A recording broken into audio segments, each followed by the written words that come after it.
Nowadays, many people are social media fanatics. They are always looking at their mobile phones or tablets and updating their Twitter or Facebook accounts. They are taking pictures of what they eat or taking pictures of themselves, which is called selfies. When people are not oversharing, they are constantly reading or looking at what friends and family members are posting. Social media is becoming addicting. Research shows that most people spend, on average, almost 4 hours a day on social networking sites. That's almost 30 hours a week. While some people need and use social media for work or to stay in touch with friends, other people find that using social media so much causes anxiety and stress. People also tend to use social media as a way to procrastinate. So, just as many religions ask people to abstain or not to have certain foods or drinks for a certain time, many people are taking social media fasts. They are not updating their statuses, and they are also not reading what other people are posting. They choose to stay away from social media for 30 days. Ironically, the details of these fasts can be found on social networking sites all over the internet. The reasons people undertake a fast are varied. Some people want to reconnect with their families or friends by disconnecting from their cell phones. Some people want to be more productive at work. What did some fasters do instead of logging on? Some decided to connect with friends by actually sitting down and having face-to-face conversations. If friends or loved ones were far away, they would call them on the telephone instead. Some even wrote handwritten postcards or letters. The results were mixed. Some people felt that not using social media made them more anxious. Others developed more positive habits like journaling or meditating. The hockey team Los Angeles Kings won the 2014 Stanley Cup and had a parade last Monday in Los Angeles to celebrate the victory. During the parade, fans from all over California came out to support and celebrate with their favorite hockey team. According to the Los Angeles Police Department, over 200 uniformed officers were sent to the parade to make sure everything went okay. Although the parade went by without a problem, the LAPD's public information officer said that there was an increase in alcohol-related arrests than when the Kings won the Stanley Cup in 2012. According to Christopher Harris, who attended the parade with his family, a lot of people who attended the parade had gone to the bars surrounding the Staples Center and had gotten drunk before attending the parade. I saw one person throw up on the street in front of a policeman. They put him in the back of the police car, Harris said. The cheers from the crowd started getting louder and louder as the players from the Kings started passing by. Robert Lopez, who attended the parade even though he was rooting for the New York Rangers, said that the Kings fans started getting really annoying. He was pretty sure it was because of the alcohol. Everyone seemed pretty drunk. Lopez said that he was glad that he didn't bring his New York Rangers jersey as he originally planned on, because he said people would have definitely thrown stuff at him. A public relations worker for Los Angeles Kings issued a statement for the hockey organization saying that they do not condone people to drink before going to attend the parade.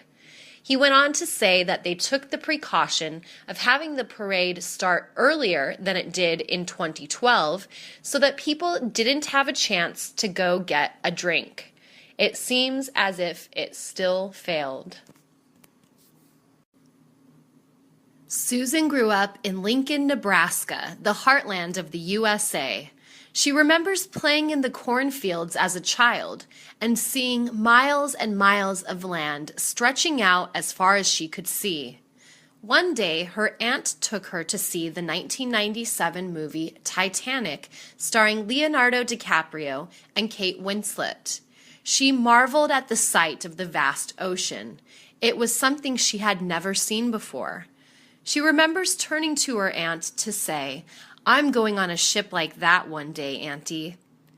True to her words, Susan left Nebraska and moved to Los Angeles, California.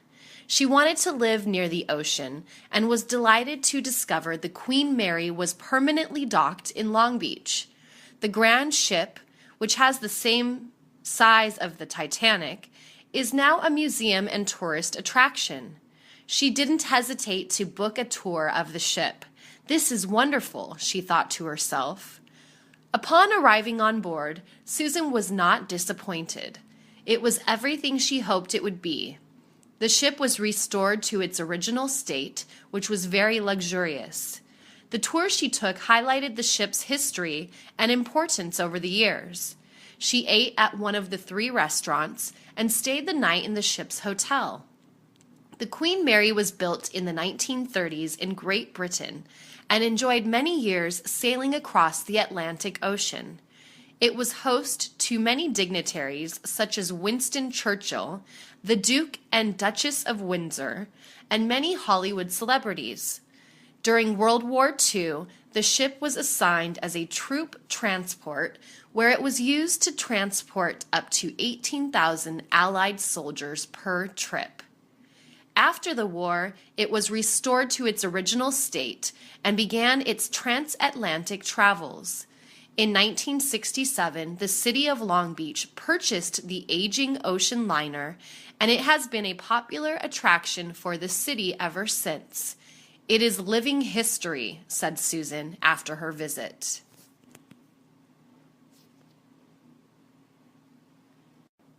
Many young American boys and girls dream of becoming a rock star at one time or another in their lives. American culture is largely defined by the music young people enjoy.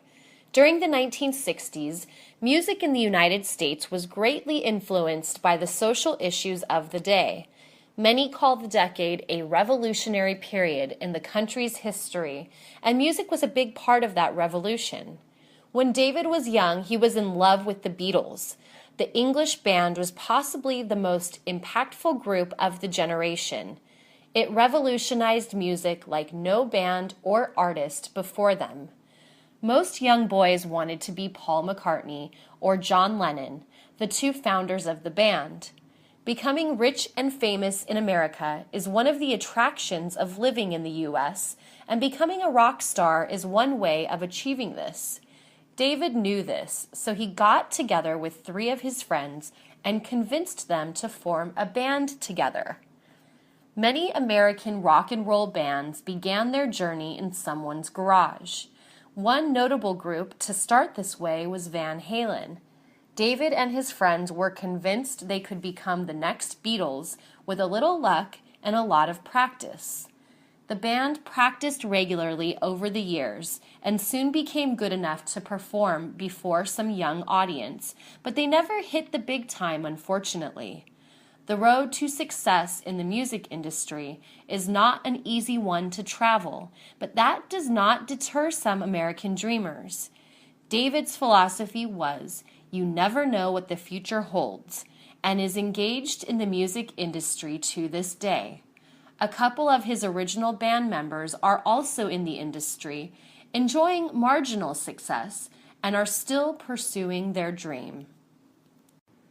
Laura was confused. She came to the United States a year ago.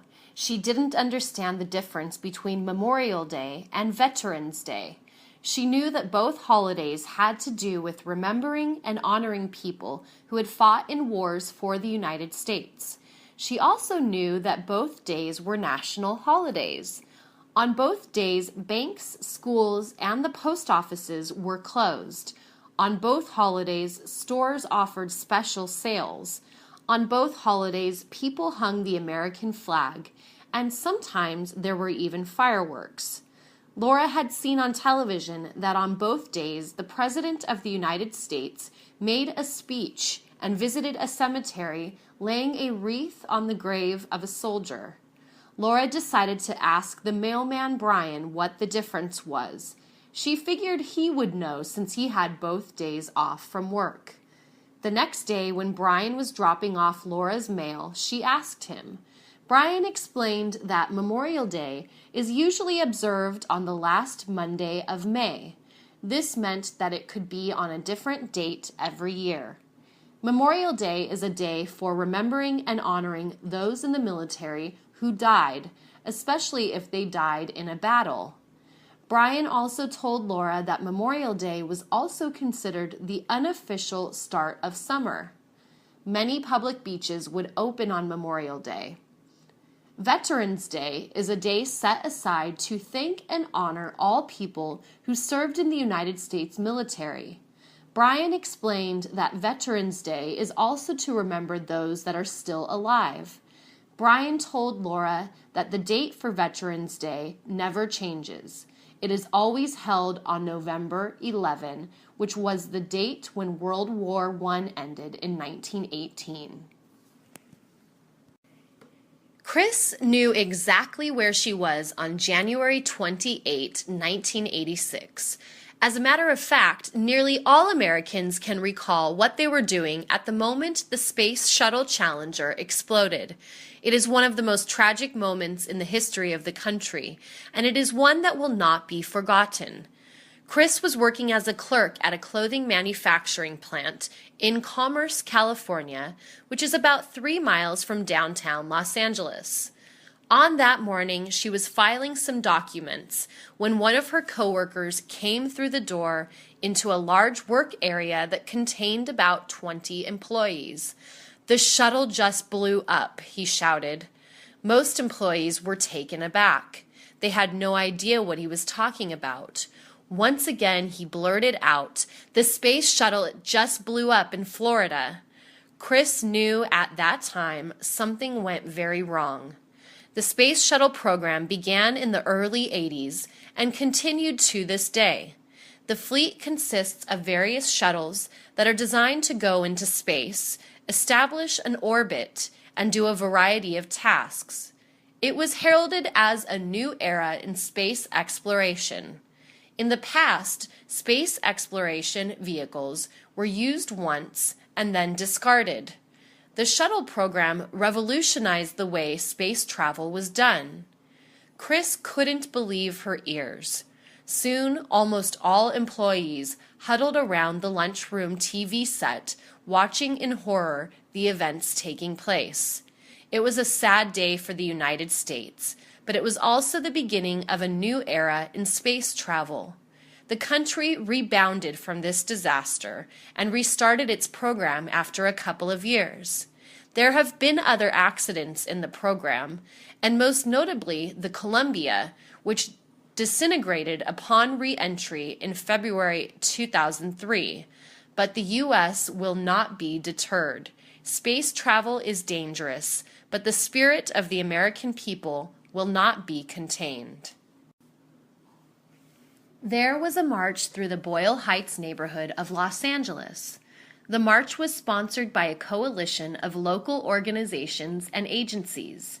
The purpose of the march was to bring awareness to the violence in the community. Many people have been killed because of gun violence and other crimes.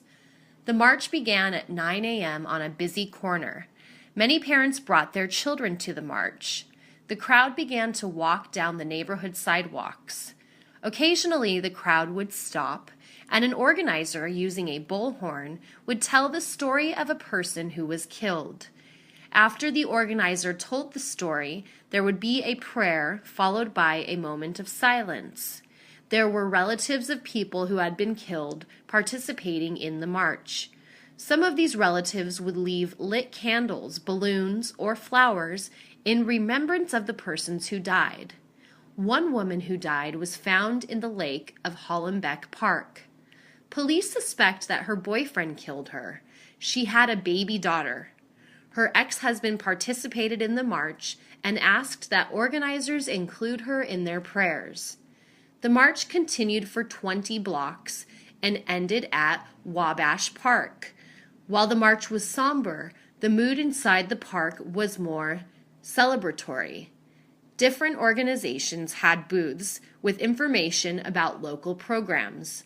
There was a craft table for kids to draw a picture about the kind of neighborhood they wanted to live in.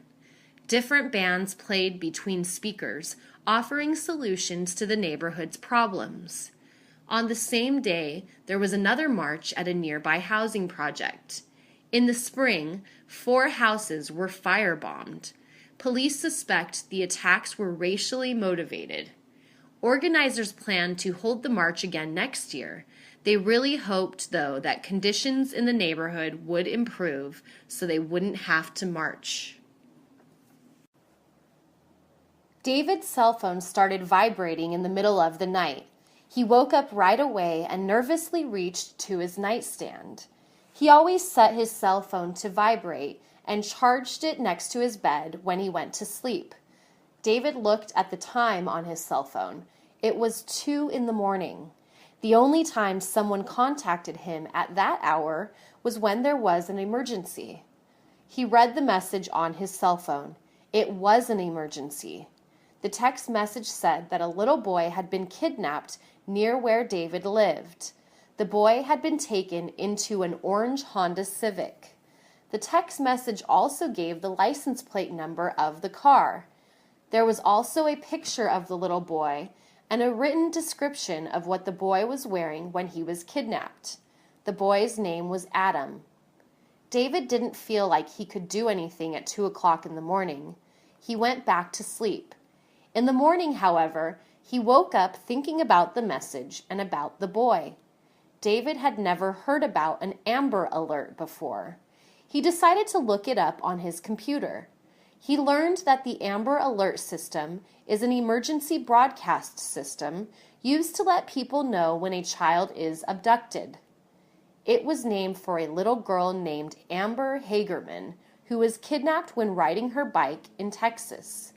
Little Amber was found dead later. The news made David feel sad and angry, but he also felt like now he could do something to help. He decided to stay aware to see if he saw a boy or a car matching the description in the Amber Alert.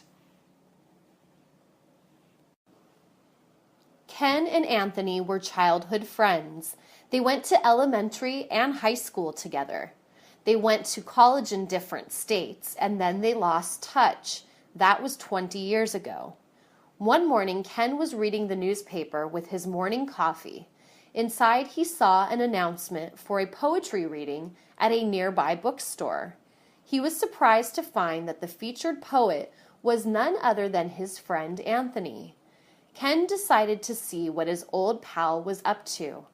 Ken sat in the last row of the area set up inside the bookstore. When Anthony was introduced and came up to the podium, Ken hardly recognized him. Anthony was almost completely bald and had a little potbelly. When Anthony was in high school, he was very handsome. What Anthony had lost in looks was made up for in talent. Anthony's poetry was quite good. Anthony recognized Ken sitting in the back row. When the reading was over, Ken stood in line with the others, waiting for Anthony to sign a copy of his book.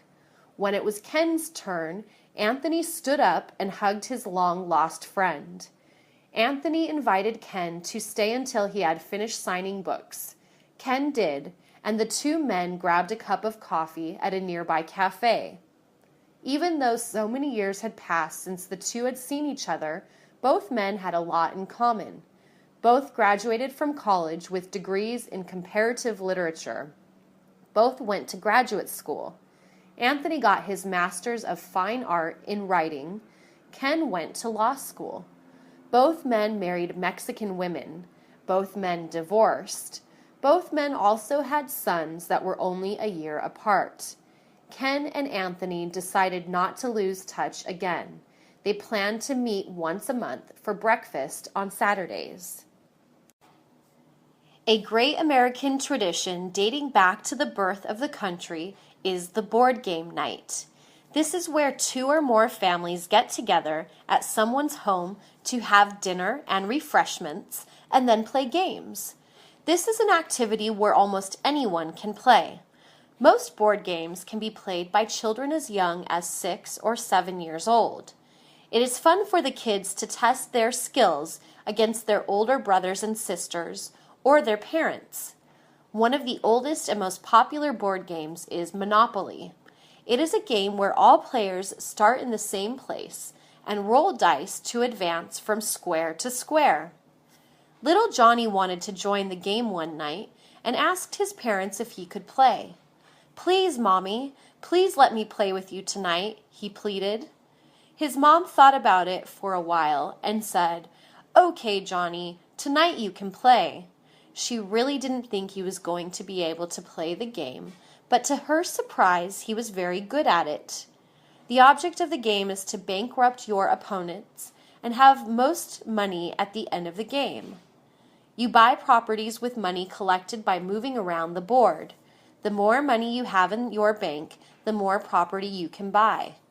Johnny landed on the boardwalk square, which is a very prized property. It is the most expensive property, but Johnny knew its value and bought it. The square is positioned at the end of the game where everyone collects $200, but if you land on it, you have to pay a high rent. Johnny bought a couple of nearby properties too, and before long he was collecting rent from all the other players. Johnny ended up winning the game, which made him very happy, and it also made his mom very proud of him. Johnny showed her and everyone else what he was capable of. The Mexican national soccer team had just won a match against Croatia in the World Cup. This meant that Mexico advanced to the next round. Mexican soccer fans worldwide are known for loyalty to their team. After this win, however, some wonder if they took their loyalty too far. In Huntington Park, California, fans took to the street after the win. The afternoon crowd grew to almost 200 people. The fans waved flags, yelled, honked their cars, and jumped around the streets. The crowd was so big that they blocked traffic. This caused traffic jams in the area. While most of these fans were just overzealous, a handful were intoxicated. Instead of just celebrating, they began throwing bottles. Some of the fans even began rocking cars parked on the streets. Police were called to the scene. Not only did the local police department send in patrol cars, 2 police helicopters flew overhead, and some police on horseback began to try to disperse the crowd. Someone threw a bottle at a police horse. Police urged shop owners to close their businesses. The police arrested 5 people. Thankfully, no one was hurt. When Mexico played again the following week, police patrolled the streets in advance. This time, they were going to be prepared if Mexico won again. Mexico was playing against the Netherlands. The Dutch team won 2-1. Mexican fans in Huntington Park still took to the streets despite the loss. This time, the police were waiting in riot gear. The fans waved flags, chanted, honked horns, rocked cars, and even lit firecrackers, but no one threw bottles. The police didn't arrest anyone. They did have to close off 3 blocks to traffic, though. The police were probably secretly glad that Mexico didn't win. In 4 years, when the next World Cup happens, they'll worry about it again. Carla moved to San Francisco 2 years ago. All of her family was in Boston. Every year she tried to visit her family twice. She would go once in the summer and once during the Christmas holiday. Traveling cross-country was expensive, though. She needed to find a way to save money on her travel. She decided to try and use an airline loyalty program to see if that would help. There was one airline that Carla preferred to travel on. Every time she used that airline, there were hardly any delays, and the trip was always comfortable. The airline featured in-seat direct TV, so she could watch her favorite television shows while traveling. She could also order food and beverages right from her seat. An extra perk was that each seat had an electric outlet.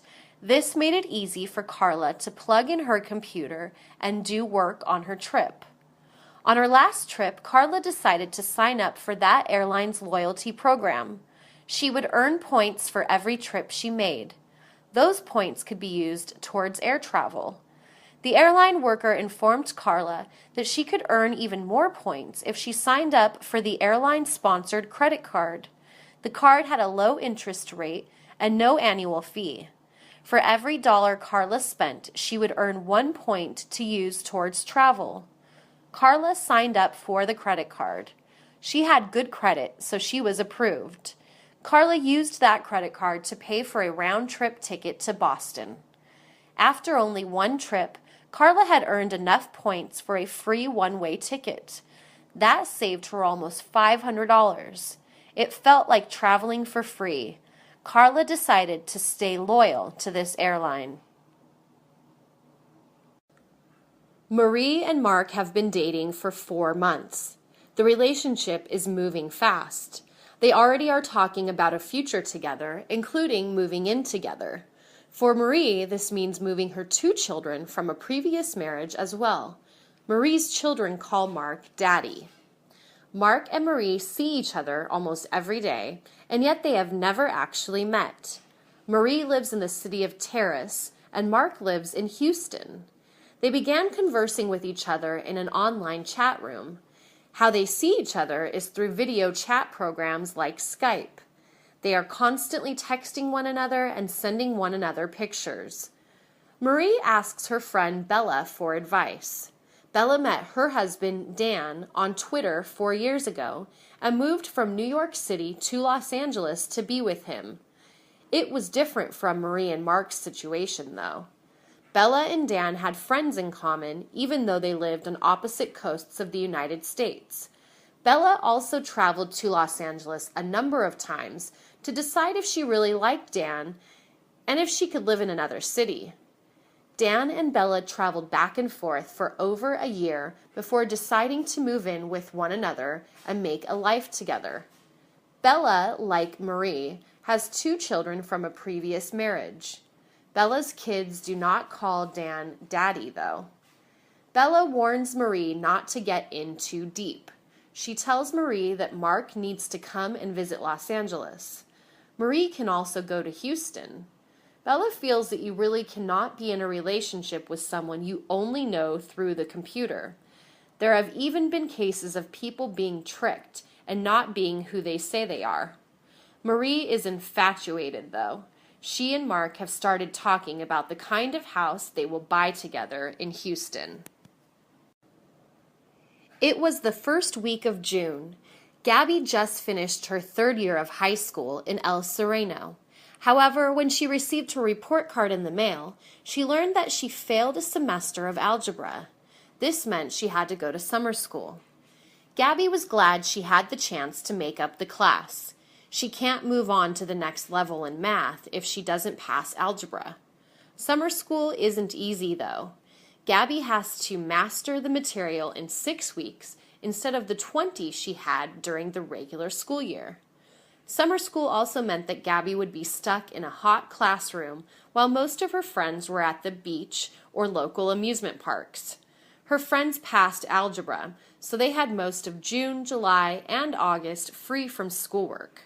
Going to summer school also meant that Gabby's family had to change their summer vacation plans. Gabby had to be in summer school from 9 a.m. to noon. She couldn't stay up late on weeknights or sleep in. She had to be on the bus at least an hour before class started, or else she would be late. The classrooms were hot since the school building was old and did not have air conditioning. When Gabby came home from school, she couldn't do whatever she wanted. After Gabby took the bus home from school, she had homework to do. This was the first time Gabby had to go to summer school. She wanted it to be the last time. Gabby made a promise to herself. In the fall, when regular classes begin again, she will try her hardest to pass. Sweating in a classroom while your friends are out having a good time is not fun. Summer break is not so much of a break when you have school. Francesca picked up her 7-year-old son from school one afternoon. Isaac proudly showed his mother what he had made at school that day. It was a card made out of brightly colored construction paper. "It's for Father's Day," Isaac explained. The card was cut into the shape of a man's dress shirt with a drawing of a man's dress tie. Inside the card, Isaac had written the words "Happy Father's Day." Francesca wasn't familiar with Father's Day, as it wasn't something celebrated in her home country, so she asked her neighbor Jenny about it. Jenny told her that Father's Day, like Mother's Day, is a made-up holiday in the United States. It is always celebrated on the second Sunday in June. People give fathers cards, presents, go out to eat at a restaurant, or do something special that day.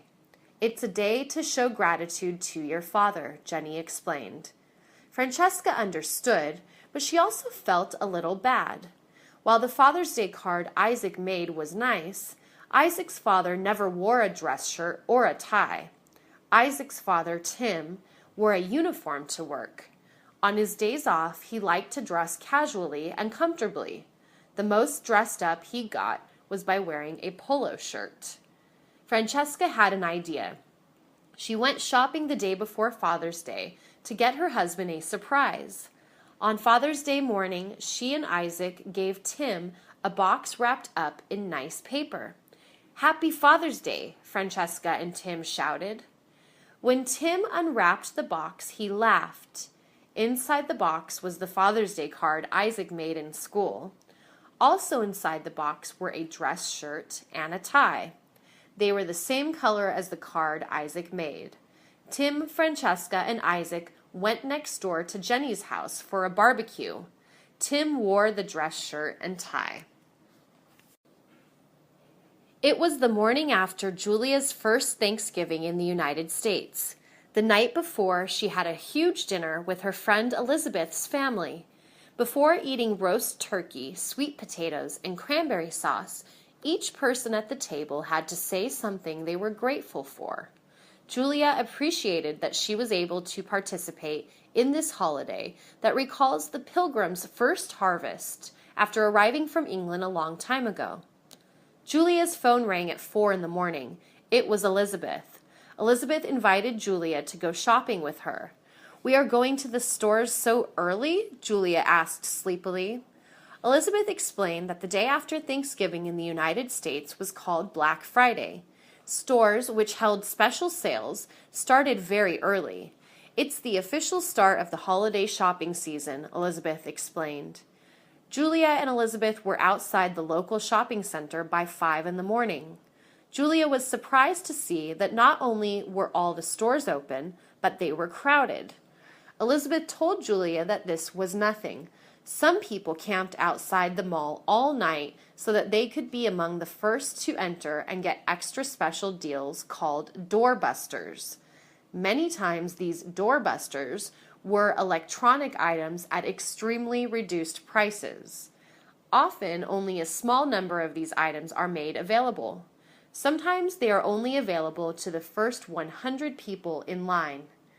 Julia thought it sounded violent and wondered aloud if people really broke down doors to get into the store. "Sometimes there is a lot of pushing," Elizabeth explained. "Some people have even been hurt or killed because of physical fights over limited products." At 5 a.m., though, the doorbusters were gone and the cash registers had long lines. Many shoppers had full shopping carts of presents they intended to give away for Christmas, Hanukkah, or Kwanzaa. Ken received many reminders in the mail in the weeks leading up to the first Tuesday in November, Election Day. From before the time he became a United States citizen, he looked forward to being able to choose who would represent him in the various levels of government. Shortly after taking the citizenship oath, Ken filled out a short paper form registering him to vote and choosing a political party affiliation. Ken appreciated that choosing a specific political party didn't limit whom he could vote for, though. He was free to vote for someone of the party he registered under. He could even vote for someone of a different party. Since his vote was secret, no one would know anyway. Now that he was a naturalized citizen, Ken spent many hours looking over the various voter guides that appeared in his mailbox. On the national level, Ken could vote for president, members of the Congress. On the state level, Ken could vote for state congresspeople and governor of the state. Locally, Ken could cast a vote for mayor, city council persons, and local school board members. He felt a little overwhelmed by the choices. Besides getting mail about the various candidates, he saw many commercials featuring each candidate's position on various issues. There were also televised debate, which helped show what the candidates have in common and how they differ. Ken was nervous on the day he went to vote. He went to his local polling place. A poll worker asked for Ken's name and address to verify he was registered. Ken confirmed his registration by signing next to his name. Then he was given a ballot and led to a booth where he had to make some tough choices. Callie noticed that her son, Jesus, a high school senior, was acting very strangely. He seemed to be hoarding his allowance and having many whispery conversations with his friends. When Kelly asked Jesus about it, he admitted that he was nervous about prom, a dance held at the end of senior year of high school for those graduating. Jesus was feeling a lot of pressure to ask a girl to be his date for the prom. Girls like Lexi were also feeling pressure about a guy they liked asking to the prom. A photographer would be on hand to capture on film forever who said yes. Then there was the matter of the clothes. Young men like Jesus didn't have to worry so much. Most of them would just rent tuxedos. Young women like Lexi, however, had to make sure that whatever dress they wore would be unique. There is nothing more embarrassing than going to the prom and having another girl wearing the same dress. For the parents, like Callie, one of the biggest stressors was money. Tickets to the prom cost $120 per student. Renting tuxedos costs a lot of money, not to mention the fact that traditionally he had to buy his date a corsage. Most students split the cost of a limousine among friends. Callie had more than money on her mind, though. She had heard stories about wild things happening on prom night.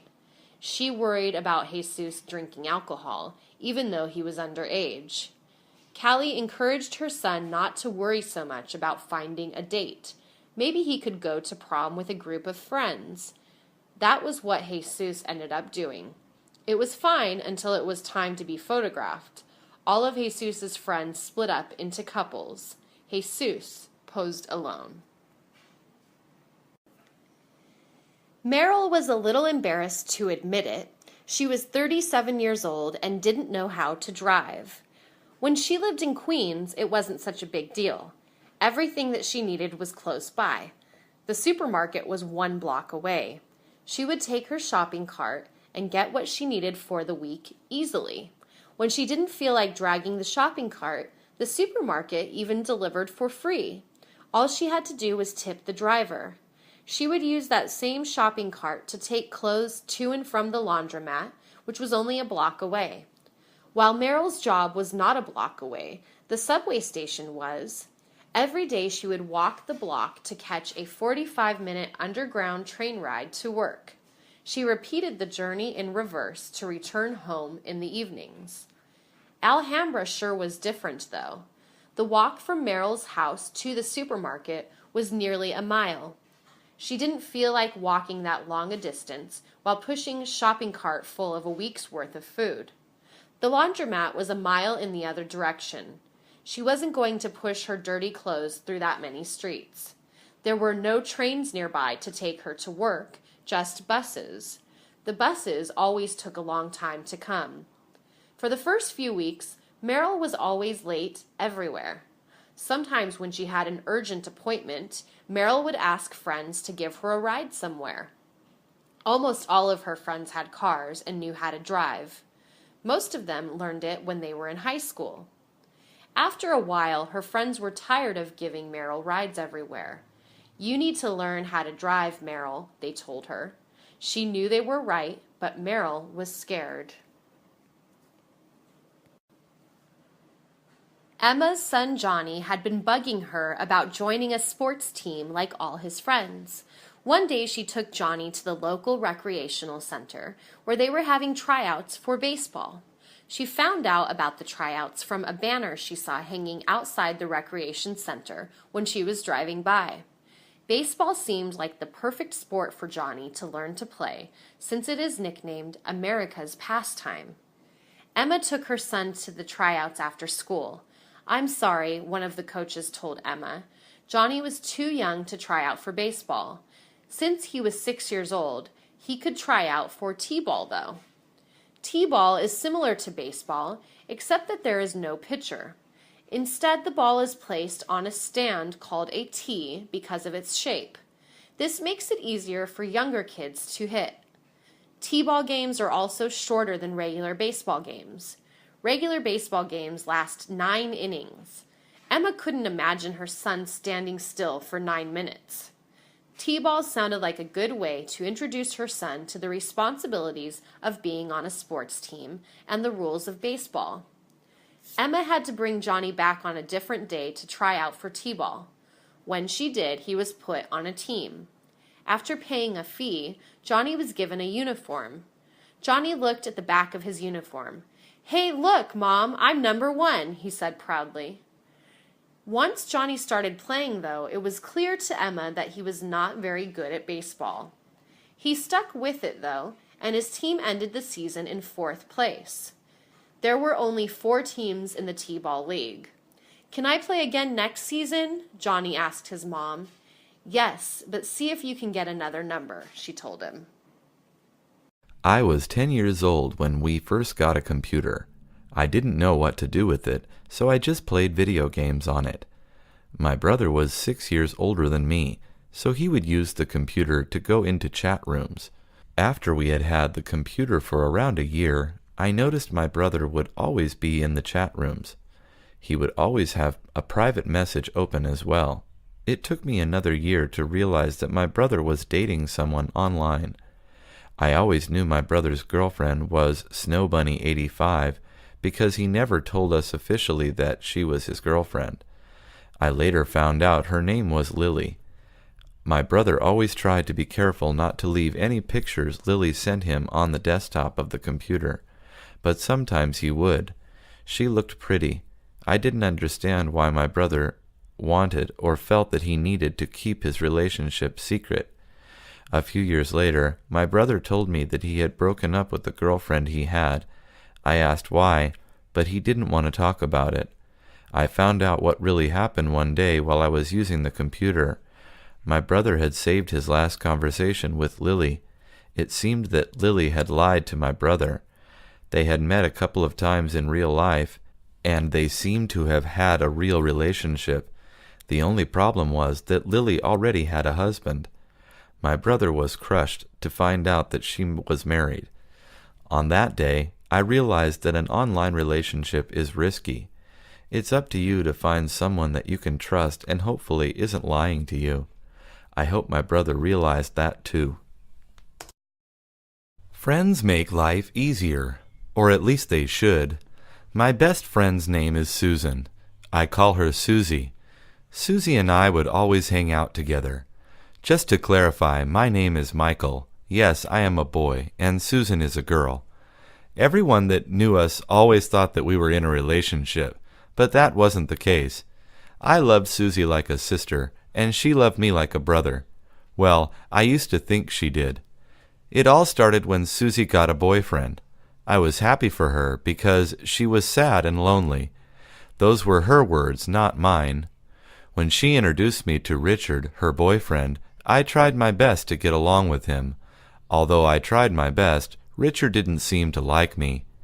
Maybe his friends told him that Susie and I were always hanging around, and they thought that we were secretly in love with each other. Richard became increasingly jealous whenever my name was mentioned. It started tearing up their relationship. Susie began to stay away from me. I would call her, go over to her house, or wait outside her school, but she was always busy with Richard. She would say, "Sorry, Mike, I'll call you when I get home, okay?" I knew it was a lie. Susie and I haven't spoken in a month. As I knew Susie had always wanted to go to Las Vegas, so I was going to surprise Susie by telling her that I was going to take her. However, it seemed that the ship had sailed.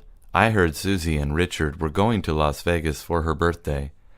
I'm moving on, and I'm hanging out with some other friends.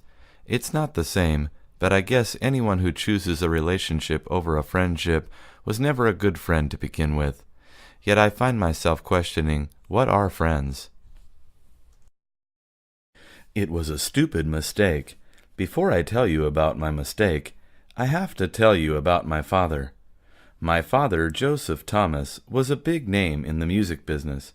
He managed a lot of different rock bands in the 1960s. By the end of his career, he had saved up some money and decided to buy himself a cabin in a little town in Oregon. He didn't want to live in Los Angeles, New York City, Chicago, or any other big cities. He wanted to escape the big city life. My father died in that cabin 3 years ago. I found out about his life in the cabin a week after he died. He never really liked to answer his cell phone. It would always be on low battery or off. He never bothered to charge it. He simply liked listening to his records and drinking whiskey.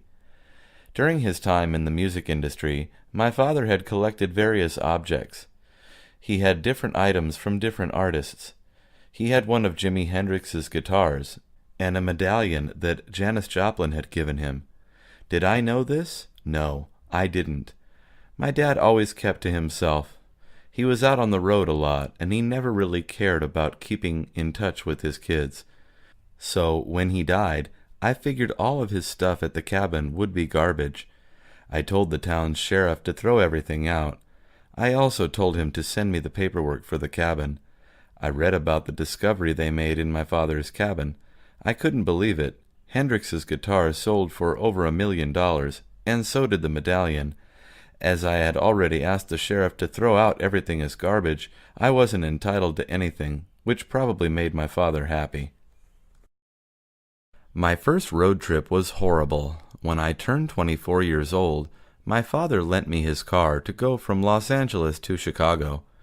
I told my dad that my friend George was going with me, and he was bringing his girlfriend Nancy. My dad liked that George was going because he was a responsible young adult, which made me think that my dad doesn't think of me as an adult. When the day we were scheduled to leave arrived, George's girlfriend didn't arrive at my house until 5 p.m., when we agreed we would meet at 2 p.m. It wasn't bad. I had been waiting for this road trip for a year. I could wait a little longer. When Nancy arrived, we packed up her suitcase and hit the road. I was friends with both of them, but George was my friend first. I started getting annoyed with them right away. Even though I had my music playing in the car, I could still hear them in the back kissing and calling each other baby, sweetie, sweetheart, and other nauseating cute names. I didn't like it, but what was I going to do? George took over the wheel after we left California. He was talking to Nancy the whole time. When we got near the Grand Canyon, Nancy started talking about how she always wanted to go see it. That was when George said those 7 words I hated the most. What my baby wants, my baby gets. He started going down a road that led to the Grand Canyon without even asking me. I started to get really annoyed, but decided not to say anything. It was really late, but they didn't care. It turned out the road that led to the Grand Canyon closed after a certain time. Nancy felt embarrassed, and George started apologizing to me.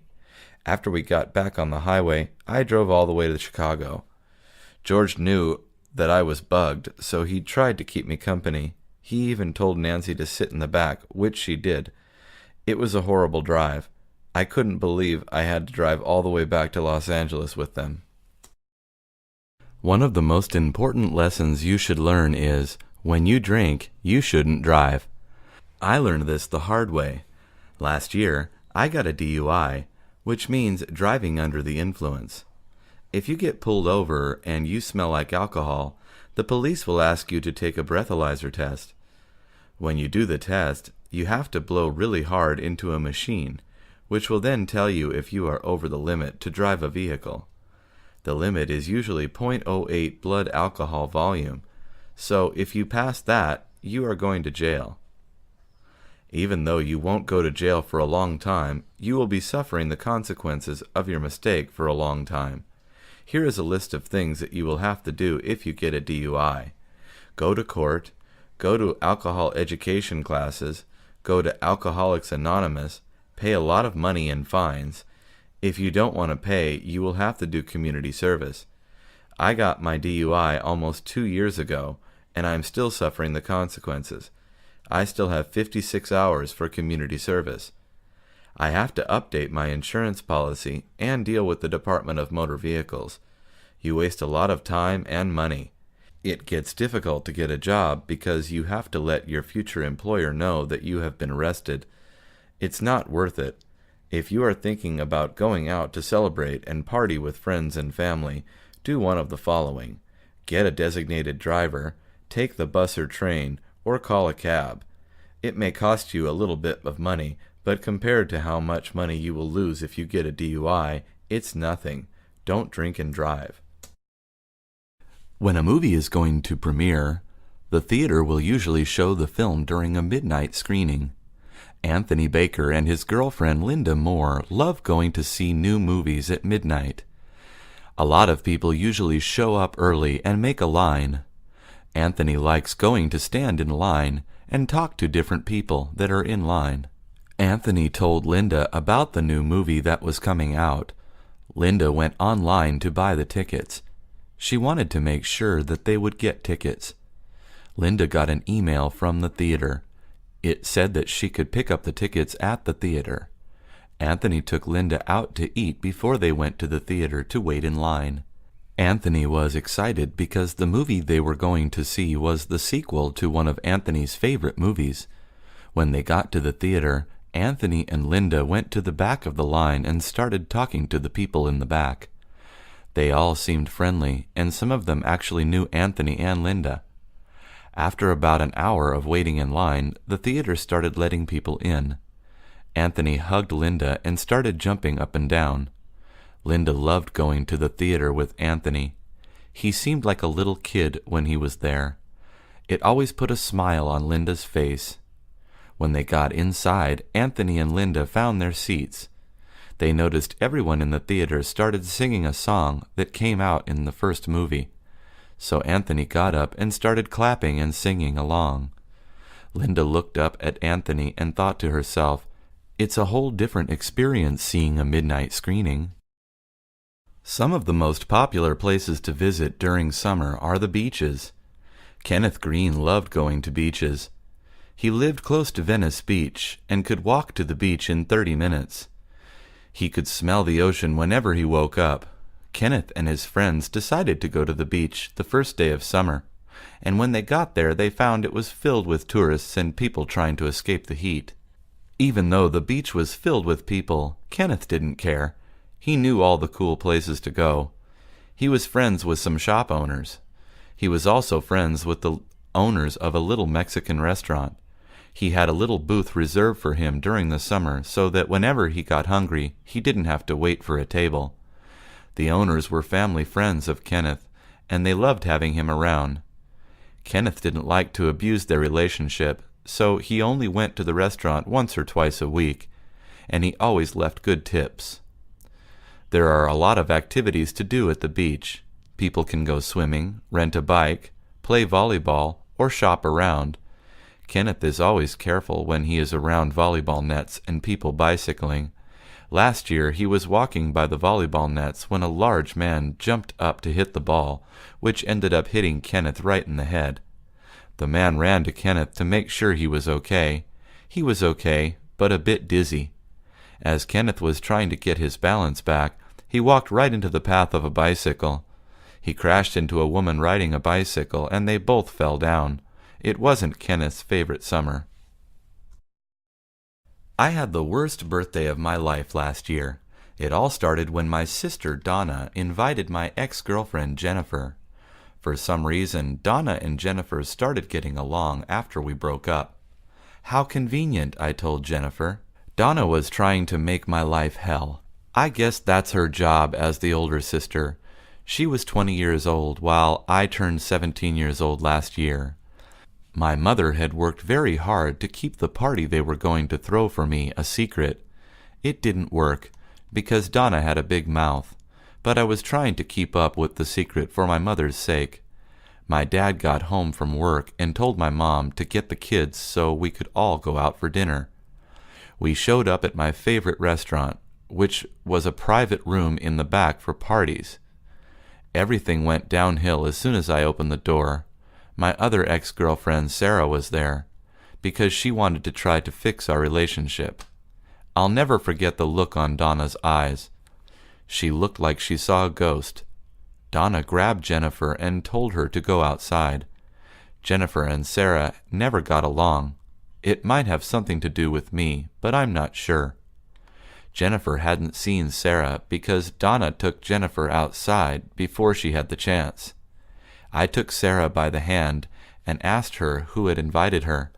She looked at me confused because apparently I had invited her through a text message a week ago. It was true. I invited her, but I never thought she would show up.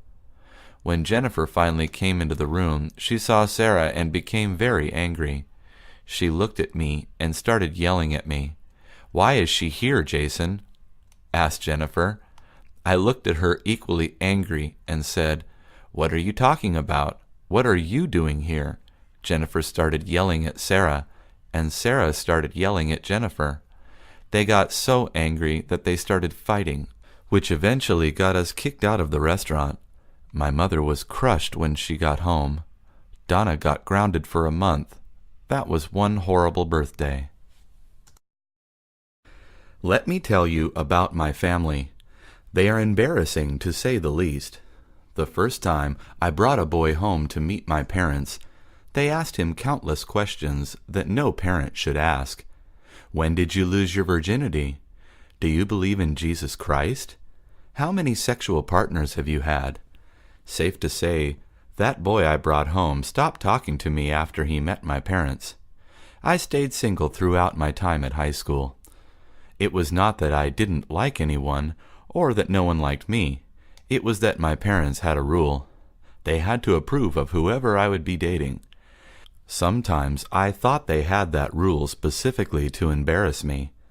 I hate that I can't have normal parents. They are weird. They like collecting old books and watching old movies. They listen to old records on an old record player. They say that it's better than listening to an iPod.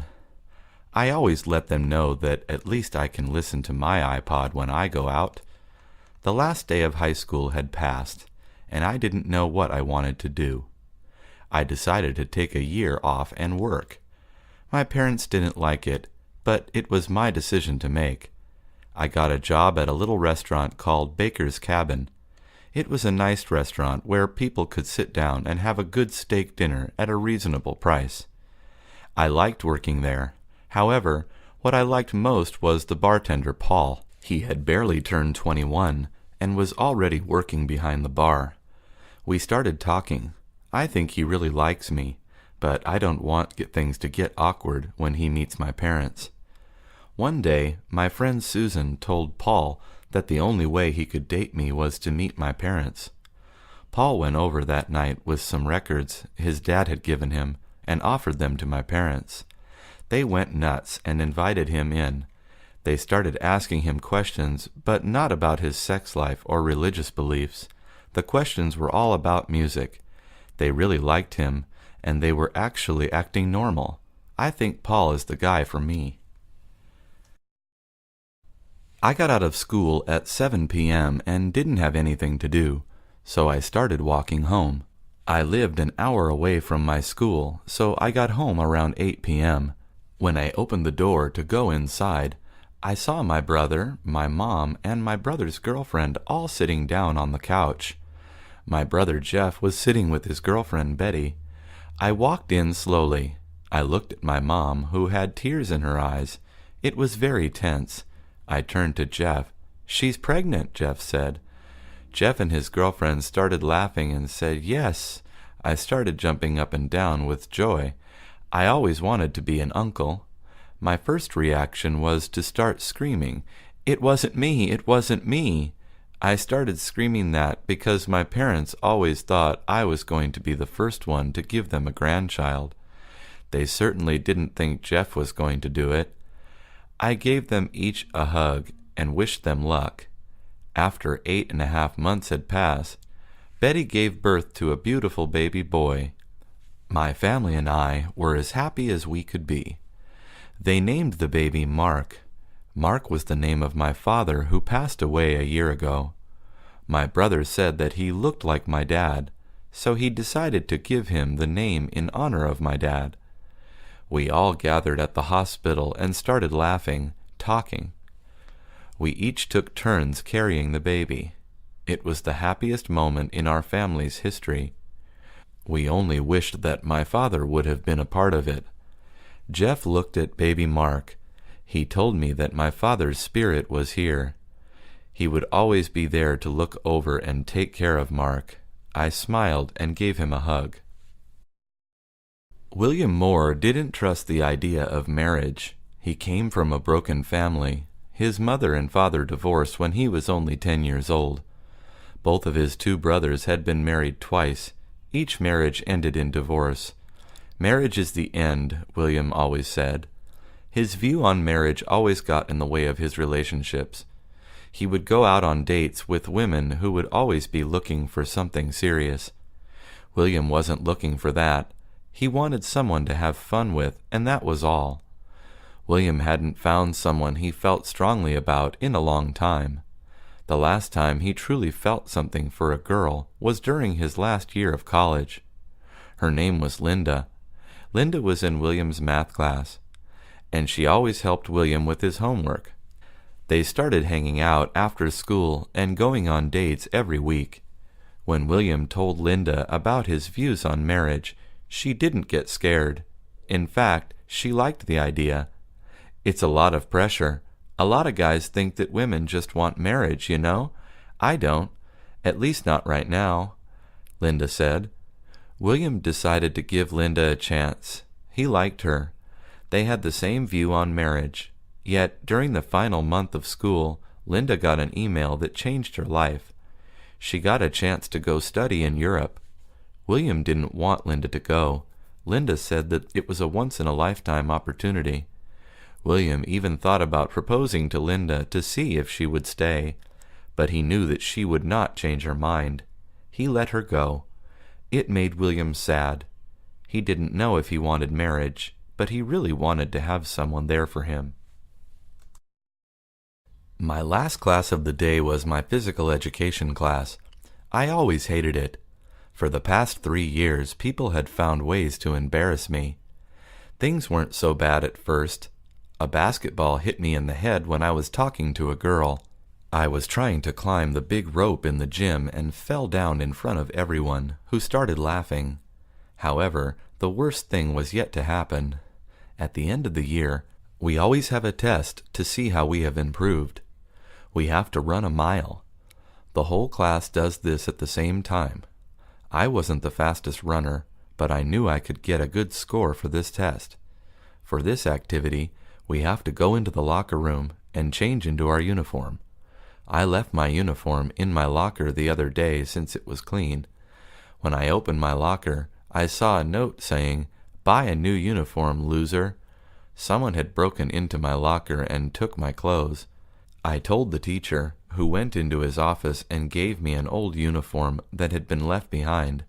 "Suit up and I'll see you out there," he said. I tried tying a rope around the shorts to make them fit, but they wouldn't. The bell rang, and I knew my teacher would be mad if I didn't get out there. I started running and barely got there before he started calling names. After he finished with the roll call, we started the test. The whole class set off running. I was doing okay at the beginning. After a while, people started passing me. A lot of people laughed at my shorts. Then it happened. One guy pushed me out of his way, and I ended up falling. My shorts fell first, and then I fell to the ground. That was when all the girls started passing me. One of them shouted, "Ew, he doesn't have clean underwear." I picked up my shorts and walked the rest of the mile. It was the most embarrassing moment in my life. Robert Garcia always wanted to play baseball. He was small and weak, but he loved playing the game. Robert told his dad that he wanted to play baseball, but he felt that he was too weak to get into the school baseball team. Robert's dad looked at him and said, "Son, strength doesn't come from muscles. You will never know what you can do until you try. Go out there and try it. You have to take a chance." Robert was inspired. He went to the tryouts at school the next day. Even though Robert was the smallest person at the tryouts, he didn't give up. When the coach looked at Robert and asked him what he was doing there, "I'm here to try out, coach," Robert said. The coach wanted to laugh. Robert knew it, but the coach stopped himself. "Okay, let's see what you got," the coach said. He gave him a bat. Robert stepped up to bat. The pitcher threw a ball, and Robert swung as hard as he could. After he opened his eyes, Robert noticed that he had missed the ball. This happened 2 more times, and then he was out. The coach went out to talk to Robert. "Sorry, son, this sport is not for everyone." Robert didn't understand. He felt angry and sad. He thanked the coach for the opportunity and started walking off the field. Then he heard some of the guys making fun of him for being small. Robert couldn't take it anymore. He started running home. The coach saw Robert start running and couldn't believe how fast he was running. Robert was running faster than the team's fastest player. The coach told his assistant, "Go to the office and get me the home number for that kid." Robert got home and his dad told him the good news. He had gotten on the team. Robert couldn't believe it. He heard the coach's message. "Sorry for not believing in you, Speedy. Welcome to the team." Charles and Richard were known around the school for being troublemakers. They weren't allowed to attend the school dance because they had gotten caught trying to sneak into the girls' locker room. Although Charles and Richard always got into trouble, sometimes they didn't deserve it. They just had a bad reputation. That's what happens when you have a bad reputation. The school dance was coming up. Charles and Richard had a plan about how to sneak in. They were really troublemakers this time. It was the tradition that before each dance, the school band would perform the school's song. Along with the band, our mascot would come out to dance. Our mascot was a bulldog, but we had both a male and a female bulldog. Charles and Richard decided to go into the dance as the bulldogs. They convinced the students who were going to be the mascots not to go. On the night of the dance, Charles and Richard entered the gym as the mascots. They were dancing and running around the dance floor, as mascots are supposed to do. Then the principal came up to say a few words and introduced the school band. Charles and Richard had a plan, though. After the band started playing, they got behind the principal and started carrying him. The principal started yelling, but Charles and Richard didn't listen. They started walking closer and closer to the pool that was on the other side of the gym. Before the principal realized what was going to happen, they let him go directly into the pool. Everyone started laughing. Charles and Richard ran out of the gym quickly. No one realized that they were Charles and Richard, of course. The next day, they got caught. They were really in trouble. Kevin Turner was a trusting guy, but his girlfriend Carol Adams wasn't so trusting. Whenever Kevin wanted to hang out with his friends, Carol would look at him and say, "Who are you really seeing?" At first, Kevin took it as a joke, but soon Carol started getting carried away with it. When he went out with her, she would lie about not having her phone, just so she could see his phone. She would check his text messages and calls. She would check his Facebook and Twitter. I asked Kevin one day why he was still with her. He simply said that he had a plan. I was curious about his plan, but he didn't want to tell me what it was. After they had been going out for a couple of months, Kevin started going out to clubs, and Carol would always tag along. Kevin would say that he forgot his wallet and if she could pay. Apart from being jealous, Carol was actually willing to pay for a lot of Kevin's things. It turned out that all that jealousy had turned Kevin into a different person. Kevin started getting Carol to buy him things. She paid for his cell phone, for his car payments, for his clothes, and for his rent. I asked Kevin why he was still with her. He told me that he had another plan. One day, Carol had a fight with her best friend. When it was all over, she went to talk to Kevin at his house, but he wasn't home. It turned out that Kevin had always liked Carol's best friend. He kept it secret, but once he found out that they had started fighting, he realized that it was his chance. Kevin eventually got in a relationship with Carol's best friend. Carol eventually got over Kevin. Jealousy is not a good look on a person, Kevin said. He told me that he did what he did because of how jealous Carol was. Brian Nelson got his first skateboard when he was 9 years old. He started skating right away. He had friends at school that knew how to skate, so he would go to their houses after school. As time went by, Brian got better and better at skating. He could do a lot of tricks on his skateboard. But what Brian really loved was jumping over stairs with his skateboard. His record was 15 stairs, but he wanted to beat that record. Brian and his friends went to the Hollywood 18, where a lot of skaters go to make skating videos. Brian knew that if he jumped over those stairs, he would become a legend with his friends. As he went up to the stairs, he started counting each stair one by one. He wanted to make sure they passed 15. On his first try, Brian jumped off his skateboard and landed on the grass next to the stairs. He wanted to try again, but he was scared. Finally, he got the nerve to try it again. This time, he actually jumped over some stairs. Unfortunately, he didn't pass the 16th step in the staircase. He fell off his board. But he didn't get that hurt. Some girls were looking at Brian and asked him if he could do it again. Brian knew he had to get it this time. As Brian prepared for his jump, he kept looking at the girls that had gathered to see him. He was breathing heavy, but he knew he could do it. The time had arrived. Brian was ready to try it again. He pushed off of the pavement and started pedaling his skateboard faster and faster. He got to the top of the stairs, and then he jumped. Brian was in the air for about 5 seconds, and then he landed. The girls all applauded, and then Brian stopped his skateboard. He had done it. He beat his record. All the girls went up to give him a hug, but they all stayed away because he smelled. He started laughing. Everyone laughed and congratulated Brian. When Donna was a little girl, she had a dog named Sandy. Sandy was a furry, brown, medium-sized dog. She weighed about 25 pounds and was a happy dog. Donna was only 10 years old and couldn't remember a day in her life without Sandy by her side. Sandy was Donna's best friend. The two could be seen together on most days. Donna cared for Sandy every day. She fed her, brushed her, and played with her. Donna went with Sandy whenever it was time to take her to the veterinarian's office for a physical checkup.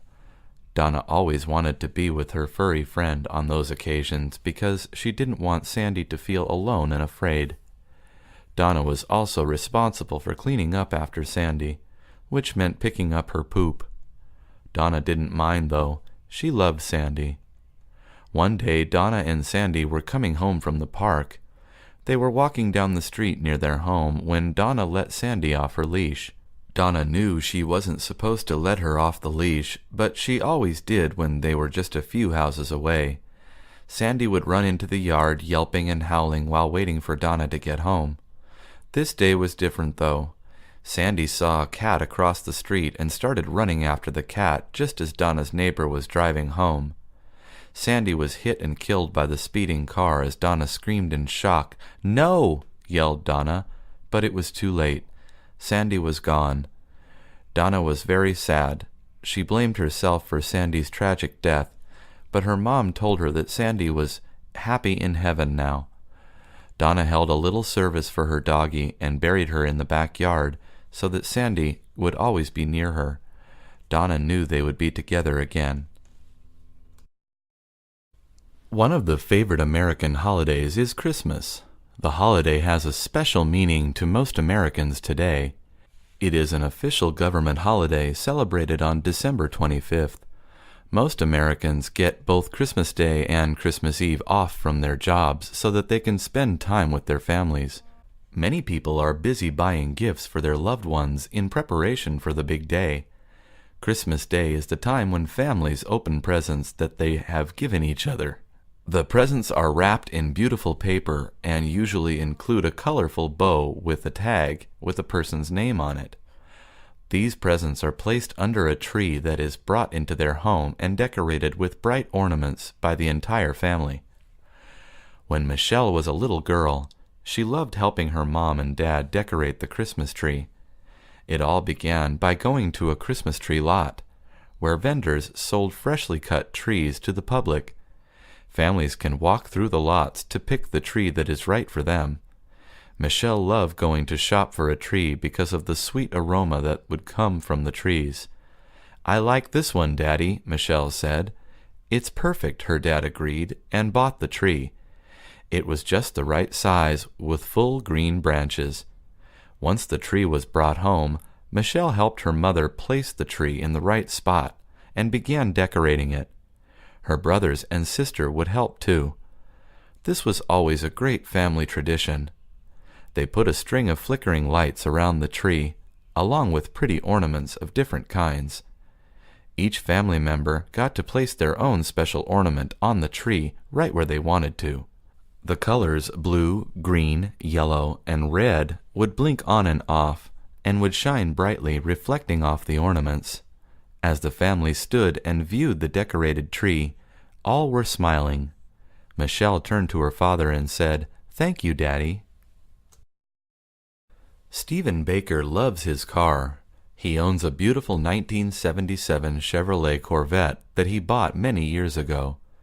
Steve, as he is known to his friends, got a deal on the car. He bought it from a guy who was the original owner. This is the best possible situation a used car buyer can find. The car culture in California is unique. Detroit automakers look to California for trends to include into their car designs. Many people in California like lower cars, which make them look sleeker and more streamlined. This comes from the practice of cruising the boulevard, an activity that is very popular among people of all ages, especially in Southern California. It was Saturday night in August. Steve gave me a call to see what I was doing that night. "Hey, let's go cruising, brother," said Steve, and of course I said yes. I love cruising in his car. The girls loved that car. It was a two-seater, with a T-top roof that is removable. That night, we cruised Van Nuys Boulevard, a popular street where lots of young people like cruising. This is where guys can meet girls and vice versa. It wasn't long before we spotted a carload of girls in an old Ford Thunderbird. "Hey," I shouted to the girls as we came up near them. "Anyone want to cruise with us?" I said, and to my surprise, a couple of young blondes jumped in and we drove away. It was a tight fit, but the girls were small and thin. I was in heaven. Before long, I was dating one of them, and Steve dated the other. We went on a few double dates after that, but Steve and his folks moved away 1 year later, and I never heard from him again. That was a sad day in my life, but at least I had a new girlfriend, thanks to him and his 1977 Corvette. "My dad's taking us to Santa Monica today," said Carol. "Do you want to go with us?" Laura loved to go to the beach, so she said she would be happy to. Santa Monica Beach is one of the most beautiful beaches in California. There are more scenic views on the coastline up and down the state, but many are inaccessible to beachgoers. Santa Monica has a very large beach area that features white sand and lots of room to play. Carol liked to toss a frisbee around with her friends and to play volleyball. "Do you want to play volleyball, Laura?" Carol asked when they got there. "Sure," said Laura. "But who are you going to play with? It takes more than 2 people to play." Carol thought about it and said that they could start playing and others will join in. So the 2 girls started playing alone. Just as Carol said, more kids came over and wanted to play with them. Soon they had more than enough people for a game, and they played for hours. After the game, the girls wanted to cool off, so they decided to jump into the ocean for a little relief. The water was crowded, but that just added to the fun. It was cool and wet, and the waves were just right. Some people were surfing both on surfboards and bodyboards, while others were swimming out to the buoys. On the coastline, 2 girls were digging for seashells, and one man was using his metal detector to find hidden treasure. Carol ran up to the man and asked him what he was looking for. He said, "Anything I can find, young lady." Carol laughed and asked him if she could try. "Sure, why not?" said the man. So Carol started scanning the beach and soon found a necklace, which the man let her keep. "Why not?" said the man. "You found it." Carol was happy and ran to tell Laura. Sam was so proud of himself. He had gone 2 years without smoking a cigarette. At the age of 14, Sam was already puffing away on his favorite brand of cigarettes, Marlboro. Even though people have to be over the age of 18 in America to buy cigarettes, Sam knew of a few stores that sold cigarettes without checking identification. Sam had spent 7 years smoking. He was 21 when he decided to quit. Sam decided to quit after discovering he had been coughing blood. He would get tired quickly, and he noticed his teeth were getting really yellow. Whenever Sam would hang out with his friends that smoked, he would always want a cigarette really badly, but was always strong and said no when they offered him one.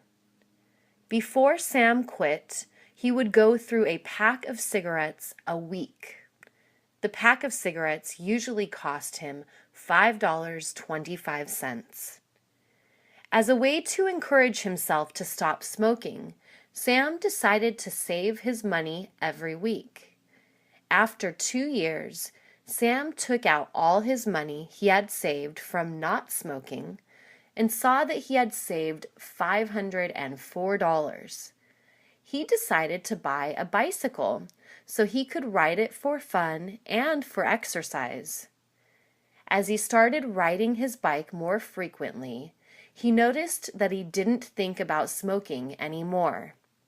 He didn't want a cigarette when he would hang out with his friends that smoked. Sam would ride his bike in the morning because he loved getting a breath of fresh air. In the past, when he smoked, the only time he got a breath of fresh air was when he went out for a cigarette. He enjoyed being outside, breathing in the air that would hit his face as he rode his bike through the town. Music had always played a big role in Jonathan's life. He liked different types of music, from hip-hop to rock and roll. One of his favorite bands was the Beatles. He could hear them every day. Jonathan didn't feel that way towards any other band.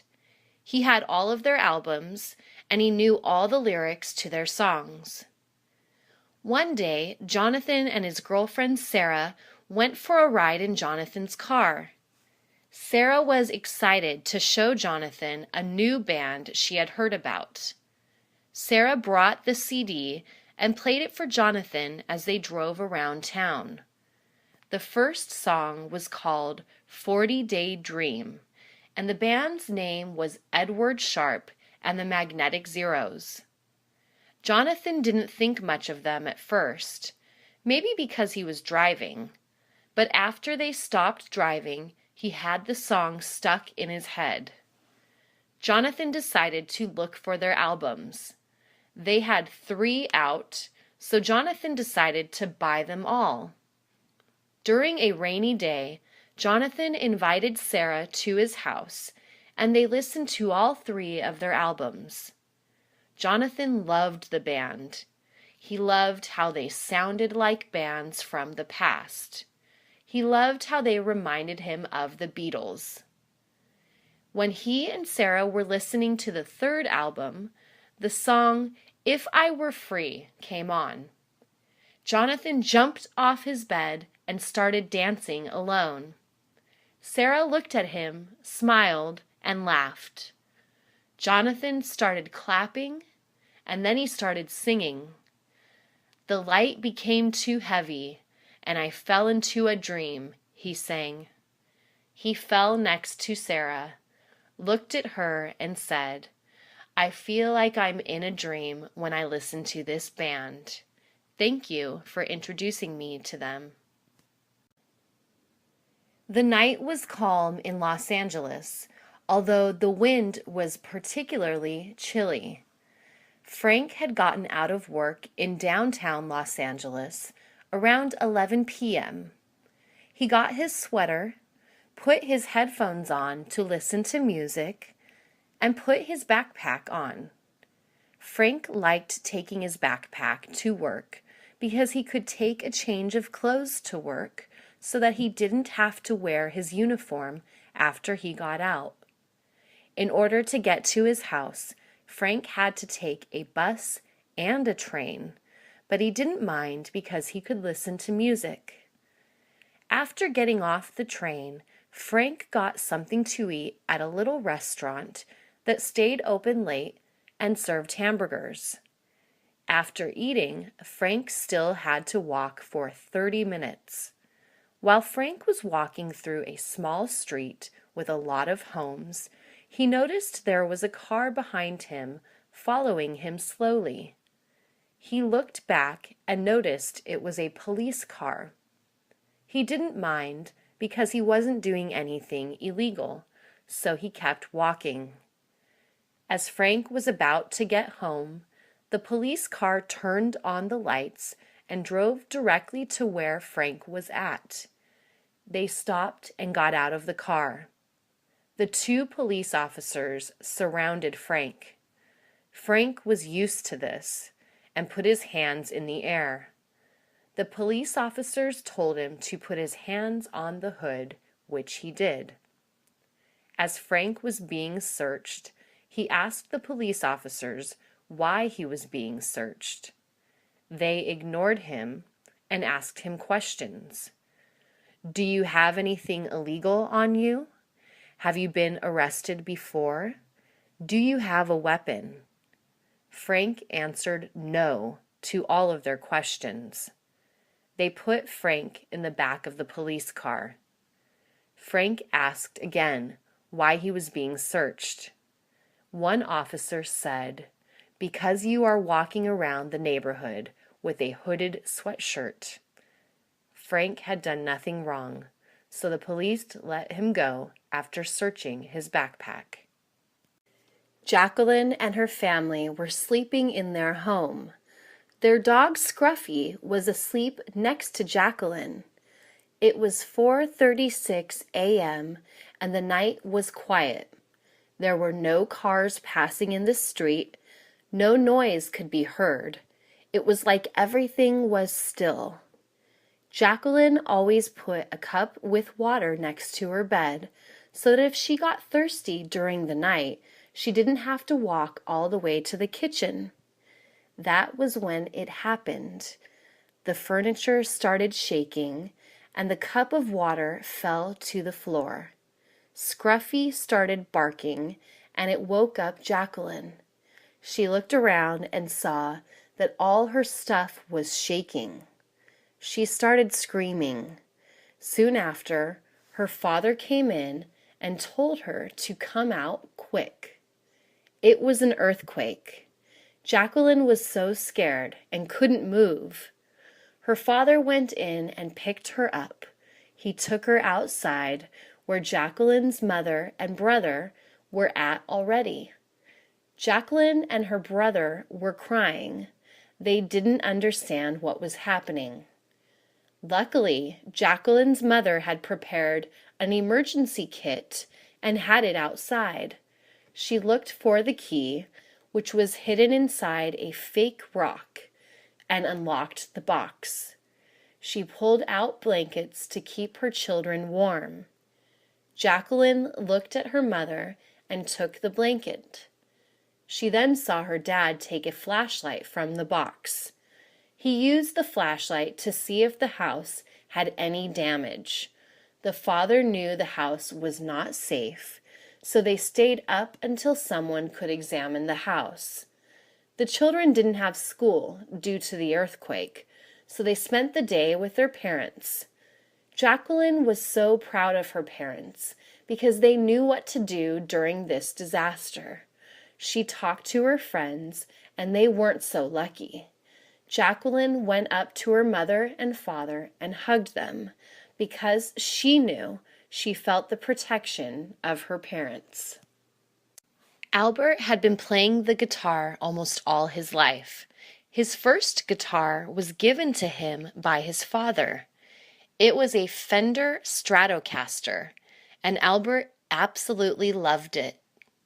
As a young boy, Albert would spend hours and hours listening to songs, trying to learn them on his guitar.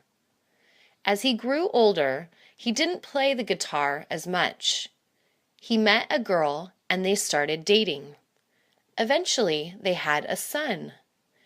Every once in a while, Albert would take out the old Fender Stratocaster and play a song for his baby son named Max. He loved playing guitar for Max because it would calm him down when he started crying. As Max got older, he started listening to the same kind of music his father listened to. Albert and his son would listen to music together and talk about what they thought the songs meant. During Max's 10th birthday, Albert gave his son a Fender Stratocaster as well, the same model his father had gotten him. It cost him a bit more, but he wanted his son to have the same one as his. Max was happy. He asked his dad to teach him all the songs he knew. Albert smiled and said, "Of course." When Max turned 17, he joined a band. They played local shows and were able to record some songs by themselves. One day, as Max was walking home from band practice, someone stopped him and took away his guitar. He was devastated. He went home and locked himself in his room. He couldn't face his dad. He knew he had let him down. When it was time for dinner, Max opened his bedroom door and saw his dad's Fender Stratocaster on the guitar stand.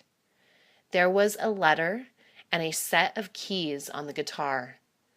The letter said, "To my guitar hero, Max, here is my guitar. You need it more than I do. And the key to your new car, so nothing like this will happen to you again." A school bus transporting Maxwell High School students overturned on the corner of Seeley Street and Wilton Avenue. The driver of the bus was trying to avoid hitting a car that passed a red light, and the bus overturned with 37 students inside. The driver suffered minor injuries to the face, and 2 students broke their arms. Roger Peterson, principal of Maxwell High School, said that the driver was not at fault. His reaction helped prevent any serious injuries. As soon as the bus overturned, the driver opened the door using the emergency handle and started evacuating the students one by one. He notified the police of the students that were injured. "We teach our drivers to ensure the safety of the students first," Peterson said. The driver, whose name is not being released at the moment due to an investigation, along with the 2 students, are being treated at Belmont Hospital. The parents were notified as soon as possible by school officials. According to John Pineda, who witnessed the accident, the school bus almost hit the car. The bus wasn't going that fast, but the other car was.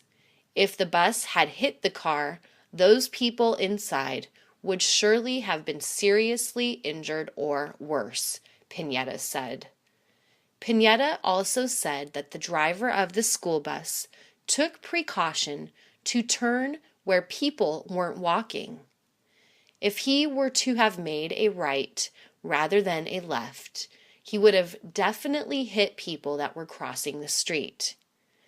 Peterson issued a statement saying that the students who were inside the bus could miss school the next day to make sure they were okay and relax with their family. According to Peterson, the police provided him with a list of students that were involved in the accident. Police are looking for the driver of the car that passed the red light. It was a white Honda Civic. Anthony was a senior at high school and had a car. Even though Anthony wasn't 21, which is the legal age to buy alcohol, he would occasionally have a drink with his friends. Anthony was excited because today was his prom day. He had his tuxedo on and had a flower for his date. He got into his car and went to pick up his friend Jacob, and then to pick up Jennifer, his date. When they showed up to the prom, Jacob's date and Jennifer went to the restroom. Jacob took out a small bottle of whiskey from his jacket pocket and told Anthony to take a drink. Anthony took some and didn't like it, but he still drank. As Anthony and Jennifer danced, he began to feel dizzy. He was drunk. "Anthony, are you okay?" Jennifer asked. Anthony looked at her and laughed. She figured out that he was drunk and decided to leave with Jacob's date. Anthony got mad and decided to leave. He got in his car and left. As he was driving down Mental Avenue, he saw a police car following him. He got nervous and started chewing gum. Anthony was looking at the police car through his mirror so much that he almost took a red light. When the police saw this, he stopped Anthony. The police gave him a few tests to see if he had been drinking, and Anthony failed them. The police took him away. His father picked him up, and they went to talk to a lawyer. The lawyer said that Anthony would have to take alcohol education classes, go to Alcoholics Anonymous, do community service, and pay a fine. Anthony's father said that Anthony would have to get a job as well to pay for the fine. Anthony decided never to drink after that. He said that it wasn't worth it. Claudette's dad didn't let her have a boyfriend. He told her that 12-year-olds aren't supposed to have boyfriends. Claudette always wanted a boyfriend, but didn't want to get her dad mad. She would always go to the library after school to study and wait for her dad to pick her up. One day, a boy named Stephen decided to go up to Claudette and say hi. "Hello, my name is Stephen. I've seen you here before," he said. "Oh, hello. My name is Claudette. I always come here to study and wait for my dad. I live a bit far," she said. Stephen asked Claudette if he could sit with her so he didn't have to study alone. Claudette said yes. They started studying and started talking. Soon they weren't studying at all. They began talking about music, books, movies, and what they liked to do for fun. Stephen had to leave before Claudette's dad came to pick her up, and he asked her if she would be back tomorrow so that they could study together again. Claudette said yes. The next day, Stephen showed up and saw Claudette. He sat down, and she smiled at him and said hello. They began talking about their classes and what they were learning at school. After they talked for an hour, Claudette told him she had to go look for a book and if he could go with her. Stephen agreed and went to look for the book with Claudette. As they were looking for the book, Claudette was in one aisle and Stephen was in another. Claudette took out a book and saw Stephen was looking at her. She smiled, and he told her she was beautiful. She was happy he said that, because she really liked him. Claudette asked him if he wanted to be her boyfriend. Stephen said yes. As they were hugging, Claudette's dad came in and saw them. He split them up and took Claudette by the hand. He told Stephen that he wouldn't be able to see her again. Stephen was sad. My big brother James has always been a good baseball player. He is 6 years older than me, but he always invites me to go play catch with him.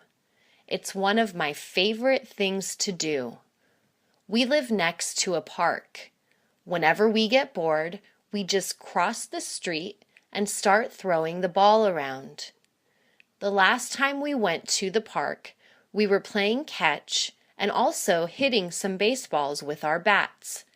Some guys came up to us because they wanted to play a game of baseball. They needed 2 more players, so they asked us to play with them.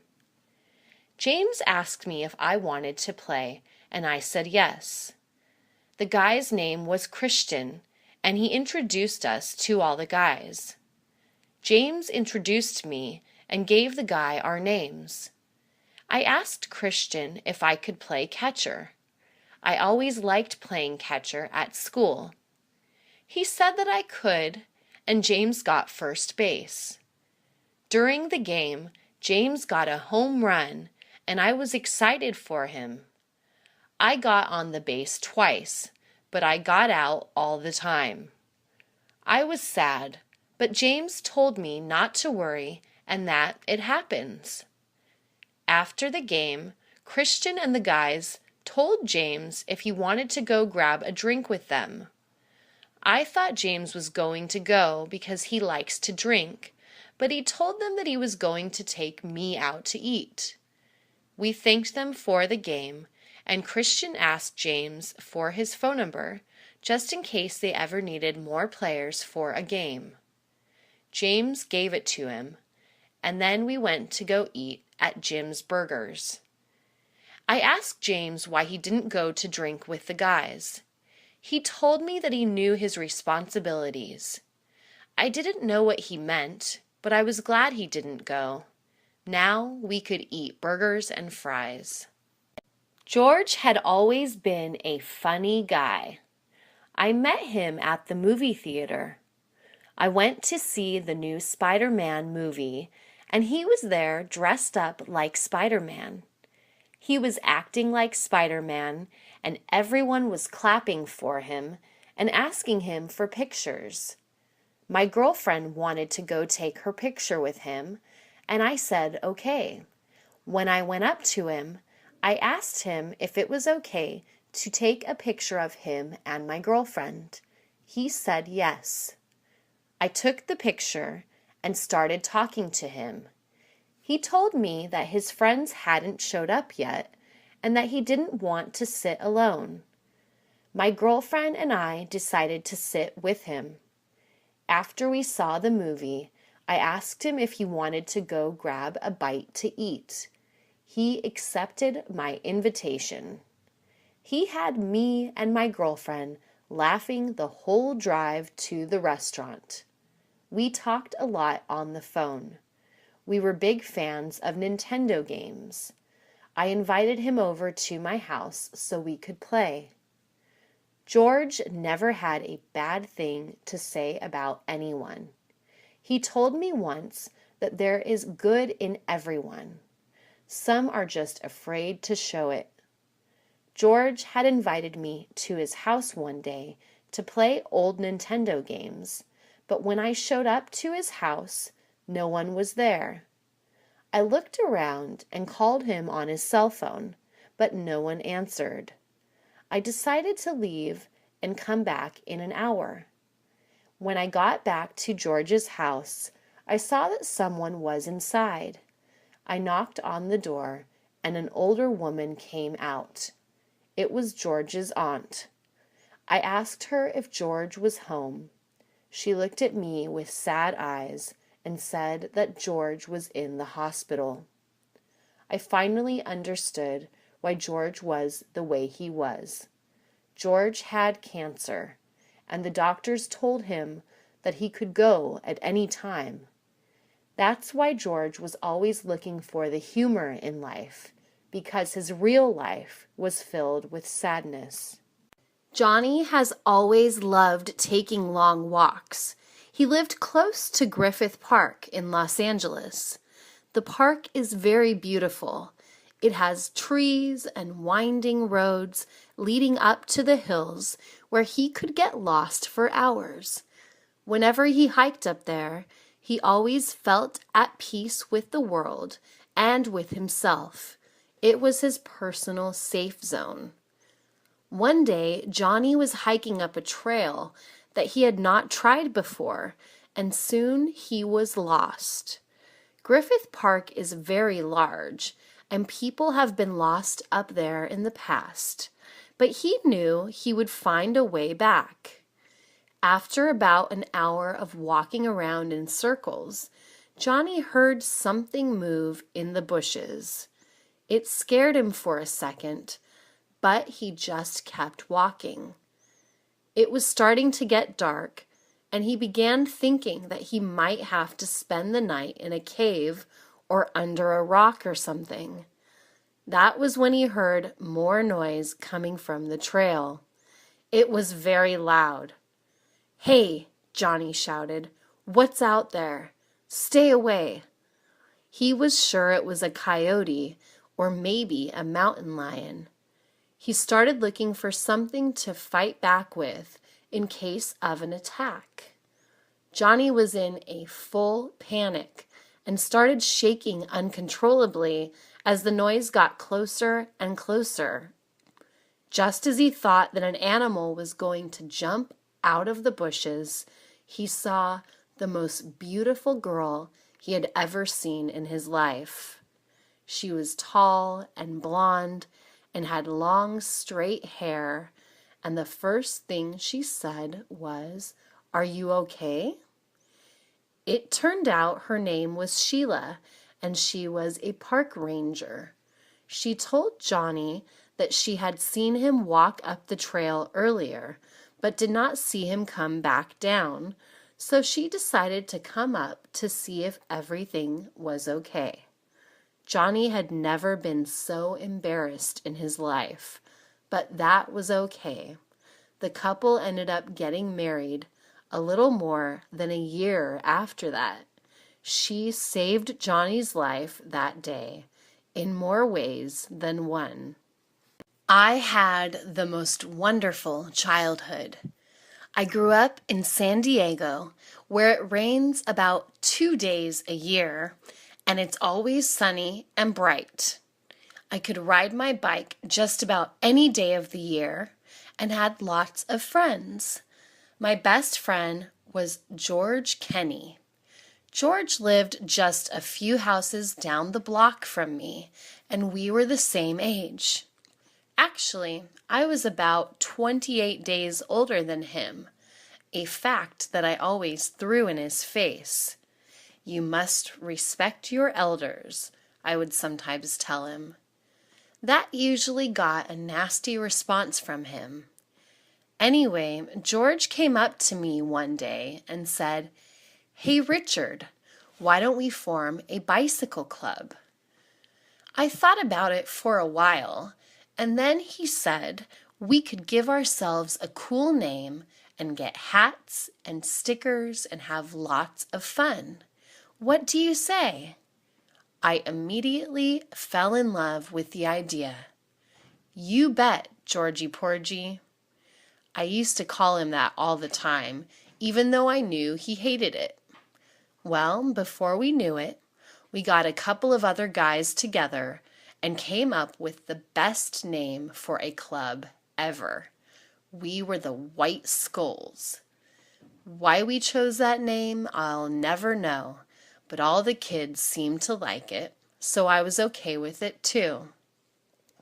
The four of us went to the local bike shop, and we each picked out a skull decal to put on our bikes. I chose a green one, while Georgie Porgy picked red.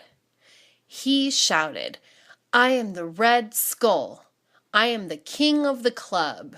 If you don't like it, try to take it from me." George was a pretty big guy, so no one argued with him. We rode our bikes everywhere and had a great summer. That's how we formed the greatest bike club ever. Helen was outside watering her lawn like she does every other day. She loves her lawn and her garden. She has the prettiest house on the block, but it's only because she works at it very hard.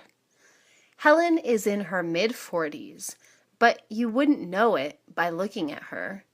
Her face is nearly wrinkle-free, and it seems she has more energy than people half her age. "Good morning, Helen," I said as I walked outside on my way to work. "Hi, Robert. How are you?" she asked. "Fine. I'm doing fine." "Your yard is looking good," I said. And it was. Sometimes it really bothers me that I can't get my lawn to look as nice as hers. "What's your secret, Helen?" I asked. "Secret to what?" she answered. "To having such a beautiful lawn. I water mine, I seed mine every year, and I still can't get it to look as good as yours. I'm jealous," I said with a smile. Helen just nodded and had this funny little look on her face that suggested she was just better at keeping her lawn nice than I was. I didn't like that look, but I guess it's okay that she feels that way. I've known Helen since she was a little girl, and things have not gone well with her lately. She's been alone for a long time. She wasn't very pretty when she was young. She had terrible acne that covered her face from ear to ear. It made her very self-conscious, so she didn't go out on dates very much, but that all changed when she met Josh. They were together for more than 10 years until, sadly, they went their separate ways. Since then, Helen has nurtured and tended her garden as if it were her child. When I got home later that day, she was outside working on her roses. I said hello to her as I walked to my door, and she smiled brightly. She looked beautiful. Alex was shopping at the local market yesterday, trying to find some fresh vegetables for his dinner that night. The market is in the neighborhood, and it is not one of the giant national big-name stores. It is a small store with only a few locations around Los Angeles.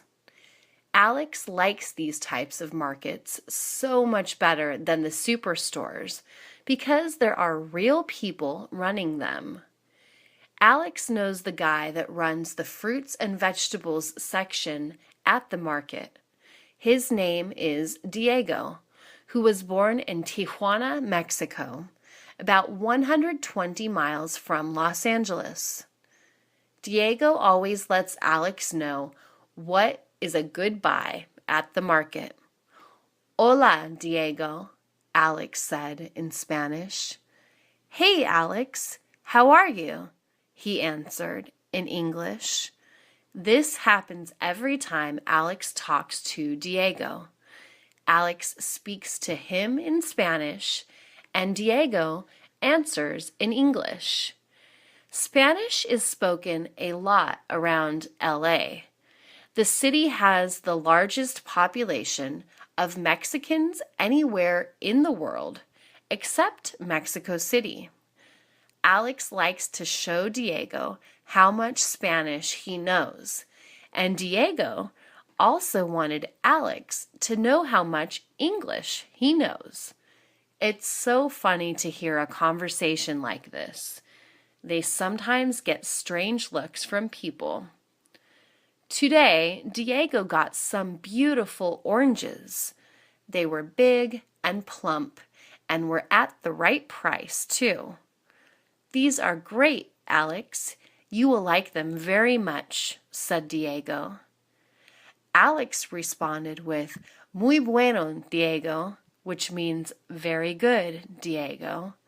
He also told Alex about some tasty cucumbers they had today, and Alex ended up buying a few of those too. When Alex left, he said, Buenos tardes, Diego, which is a Mexican farewell phrase. And Diego said, See you soon, my friend. Dennis had always been a terrible student. When he was a kid, his parents sent him to a Catholic school. He didn't know much about the school. Of course, he didn't know much about anything when he was 6 years old, but he did know one thing. All his friends from the neighborhood went to a public school. Dennis was the only boy that went to a private school, and his friends would often tease him about it. You're not one of us. You're not one of us, they would sometimes chant. He wasn't really alone, though. His friend Patricia also went to the Catholic school, but she was a girl. After a while, they began walking to the small school together every morning. Pat was the first girlfriend Dennis had ever had. She wasn't his girlfriend. She was just a friend who happened to be a girl. The nuns at the school were very mean. They ruled the school like it was a prison. Dennis was afraid to even raise his hand to ask a question. His mother was often called into meetings with the principal about Dennis, who would also sit in the office listening to the principal telling his mother how smart he was, but was very lazy. Needless to say, Dennis didn't do well in school and ended up going to a junior college after high school. He didn't do very well there either and soon dropped out.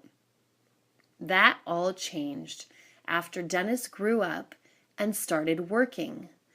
He had worked for many years before deciding he wanted to earn a degree after all.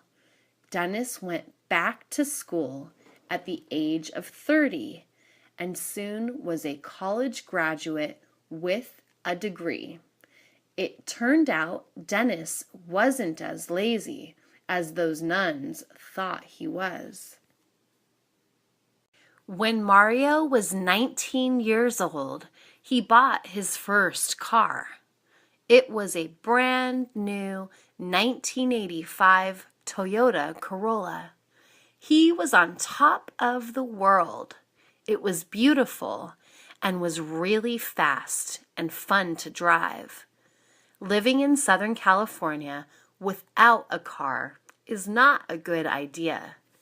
The region is so spread out that it could take hours getting from one part of town to another if you use public transportation.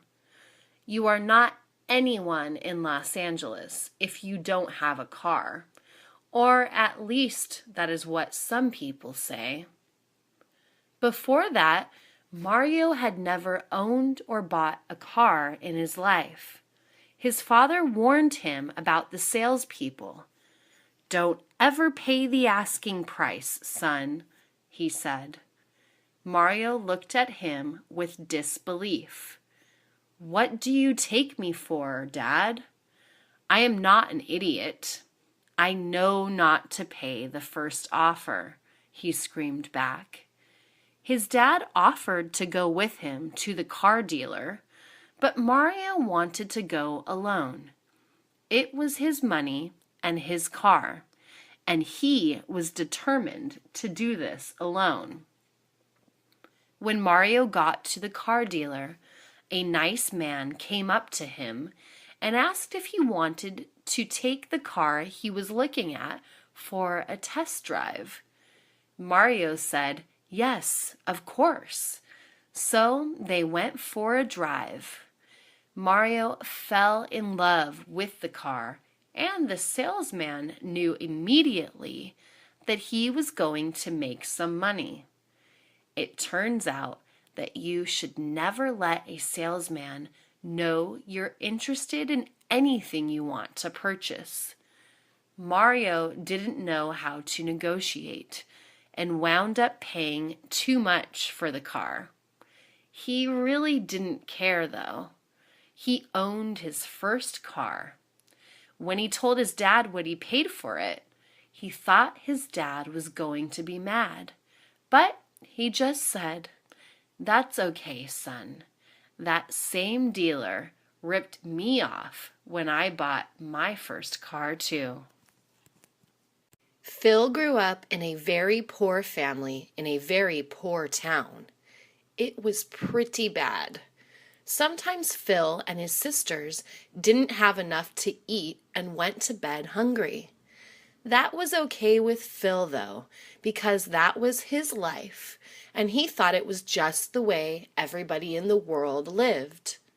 Phil had a lot of fun and had many friends. It wasn't until Phil was about 12 years old that he began to realize that there were better things out there in the world. Phil and his best friend Albert would sit around and talk about getting out of this place to see the world. It was a fantasy, but it was a good fantasy. They really didn't know how they would do it, but they had a dream. Then one day, Phil's cousin Ralphie came to visit. Phil didn't know Ralphie very well. Ralphie grew up in Texas and was about 8 years older than Phil. It had been years since Phil saw his cousin. That day, Ralphie changed Phil's life. Ralphie walked into the house wearing his Marine Corps uniform, and Phil knew at that moment that he wanted to become a Marine. Phil and Ralphie talked all night long. Ralphie told him all about the Corps, and Phil was fascinated. Ralphie was wearing his medals and awards, and his uniform was so neat and clean that Phil wanted to join at that moment. 5 years later, Phil enlisted in the Marines. He was 17 and needed his mom's permission. His mom said, "Where do I sign?" Of course, she was joking, but she knew Phil was going to do this. It was his way out of this place, so she gave him her blessings. The day Phil left, he promised his mom he would be back. He kept his promise. He came back several times over the years and helped his family as much as he could. David must have been the only kid in America that did not like summer vacation. Every year, between the beginning of June through the end of August, school kids were on vacation. Only to David, summer vacation meant work, work, and more work. His dad was a workaholic. He had 2 jobs most of the time. He had one job during the day and the other at night, but sometimes he worked on weekends too. The man had more energy than any person alive. When he wasn't working on weekends at his third job, he worked at home, and that was why David hated summer vacation. His dad was always building something or tearing something down. If he wasn't tearing down a wall or adding a new room to the house, he was putting in a new driveway or garage. It was living hell for a 13-year-old kid. While all of David's friends were off playing baseball or riding their bicycles, he was usually hauling bricks or mixing cement. That's what he remembers about his childhood. David always knew he was in trouble whenever he heard, "Where's David?" His dad's voice seemed to carry down the street. That phrase could only mean it was time to get to work. Of course, David learned throughout the years how to make himself disappear at just the right times, but his dad usually found him anyway. "But Dad, I want to go to the park to play with my friends," David would say. "You can waste time with your buddies some other time. It's time to get to work now," his dad would respond. It got so bad that David would intentionally fail classes so he would have to go to summer school. Summer school was for students who didn't do well during the regular school year, but he didn't care. It meant less work. It meant freedom. Every June, my old elementary school has a carnival on its ground. This has been happening since I was a little boy. I used to have so much fun there. It was amazing. It had rides like the Ferris wheel and the flying teacups.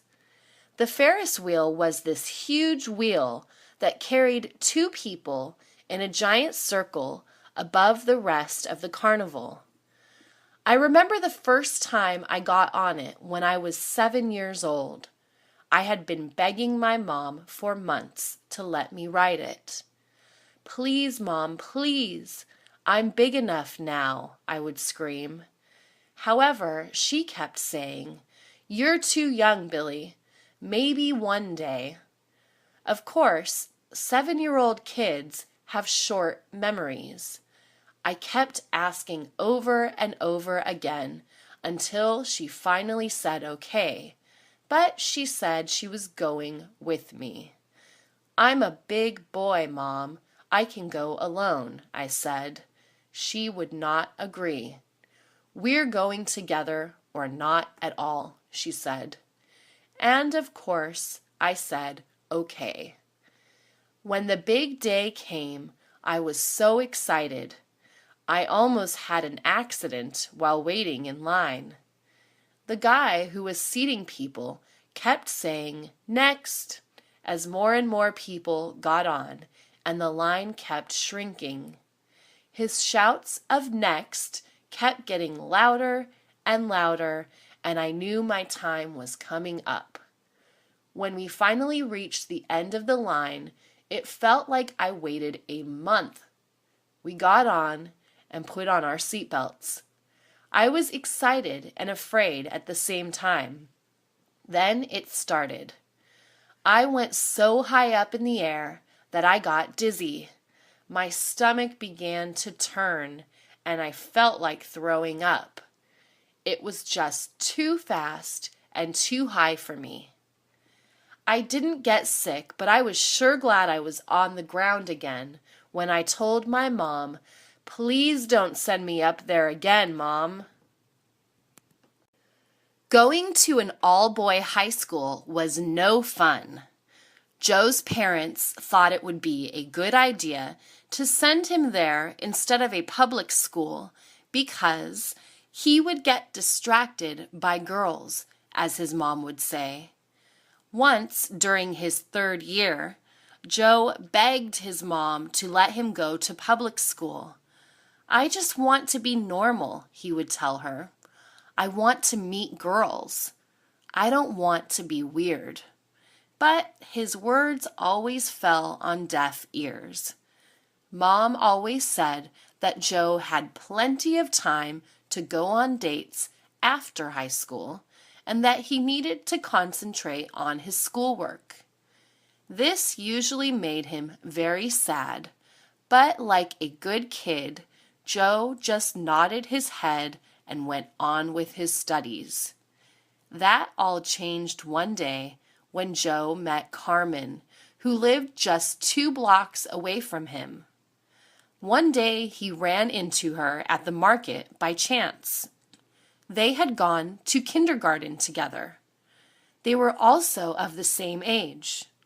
She was in Joe's class, and she remembered Joe too. After about 2 weeks, they were going steady. Joe was so happy, but had to hide his relationship from his parents, which was okay, because Carmen was hiding him from her family too. "Are you kidding me?" Carmen said. "They would kill me if they knew I had a boyfriend." Everything was going great for a time, but Joe's mom was right. His grades started slipping, and he soon was on academic probation because he was spending too much of his free time with Carmen. She also dropped a grade or 2. As a result, both of them had to go to summer school to improve their grades, but Joe didn't care. He was in love, and that was all that mattered at the time. Much later, he came to realize his mom was right.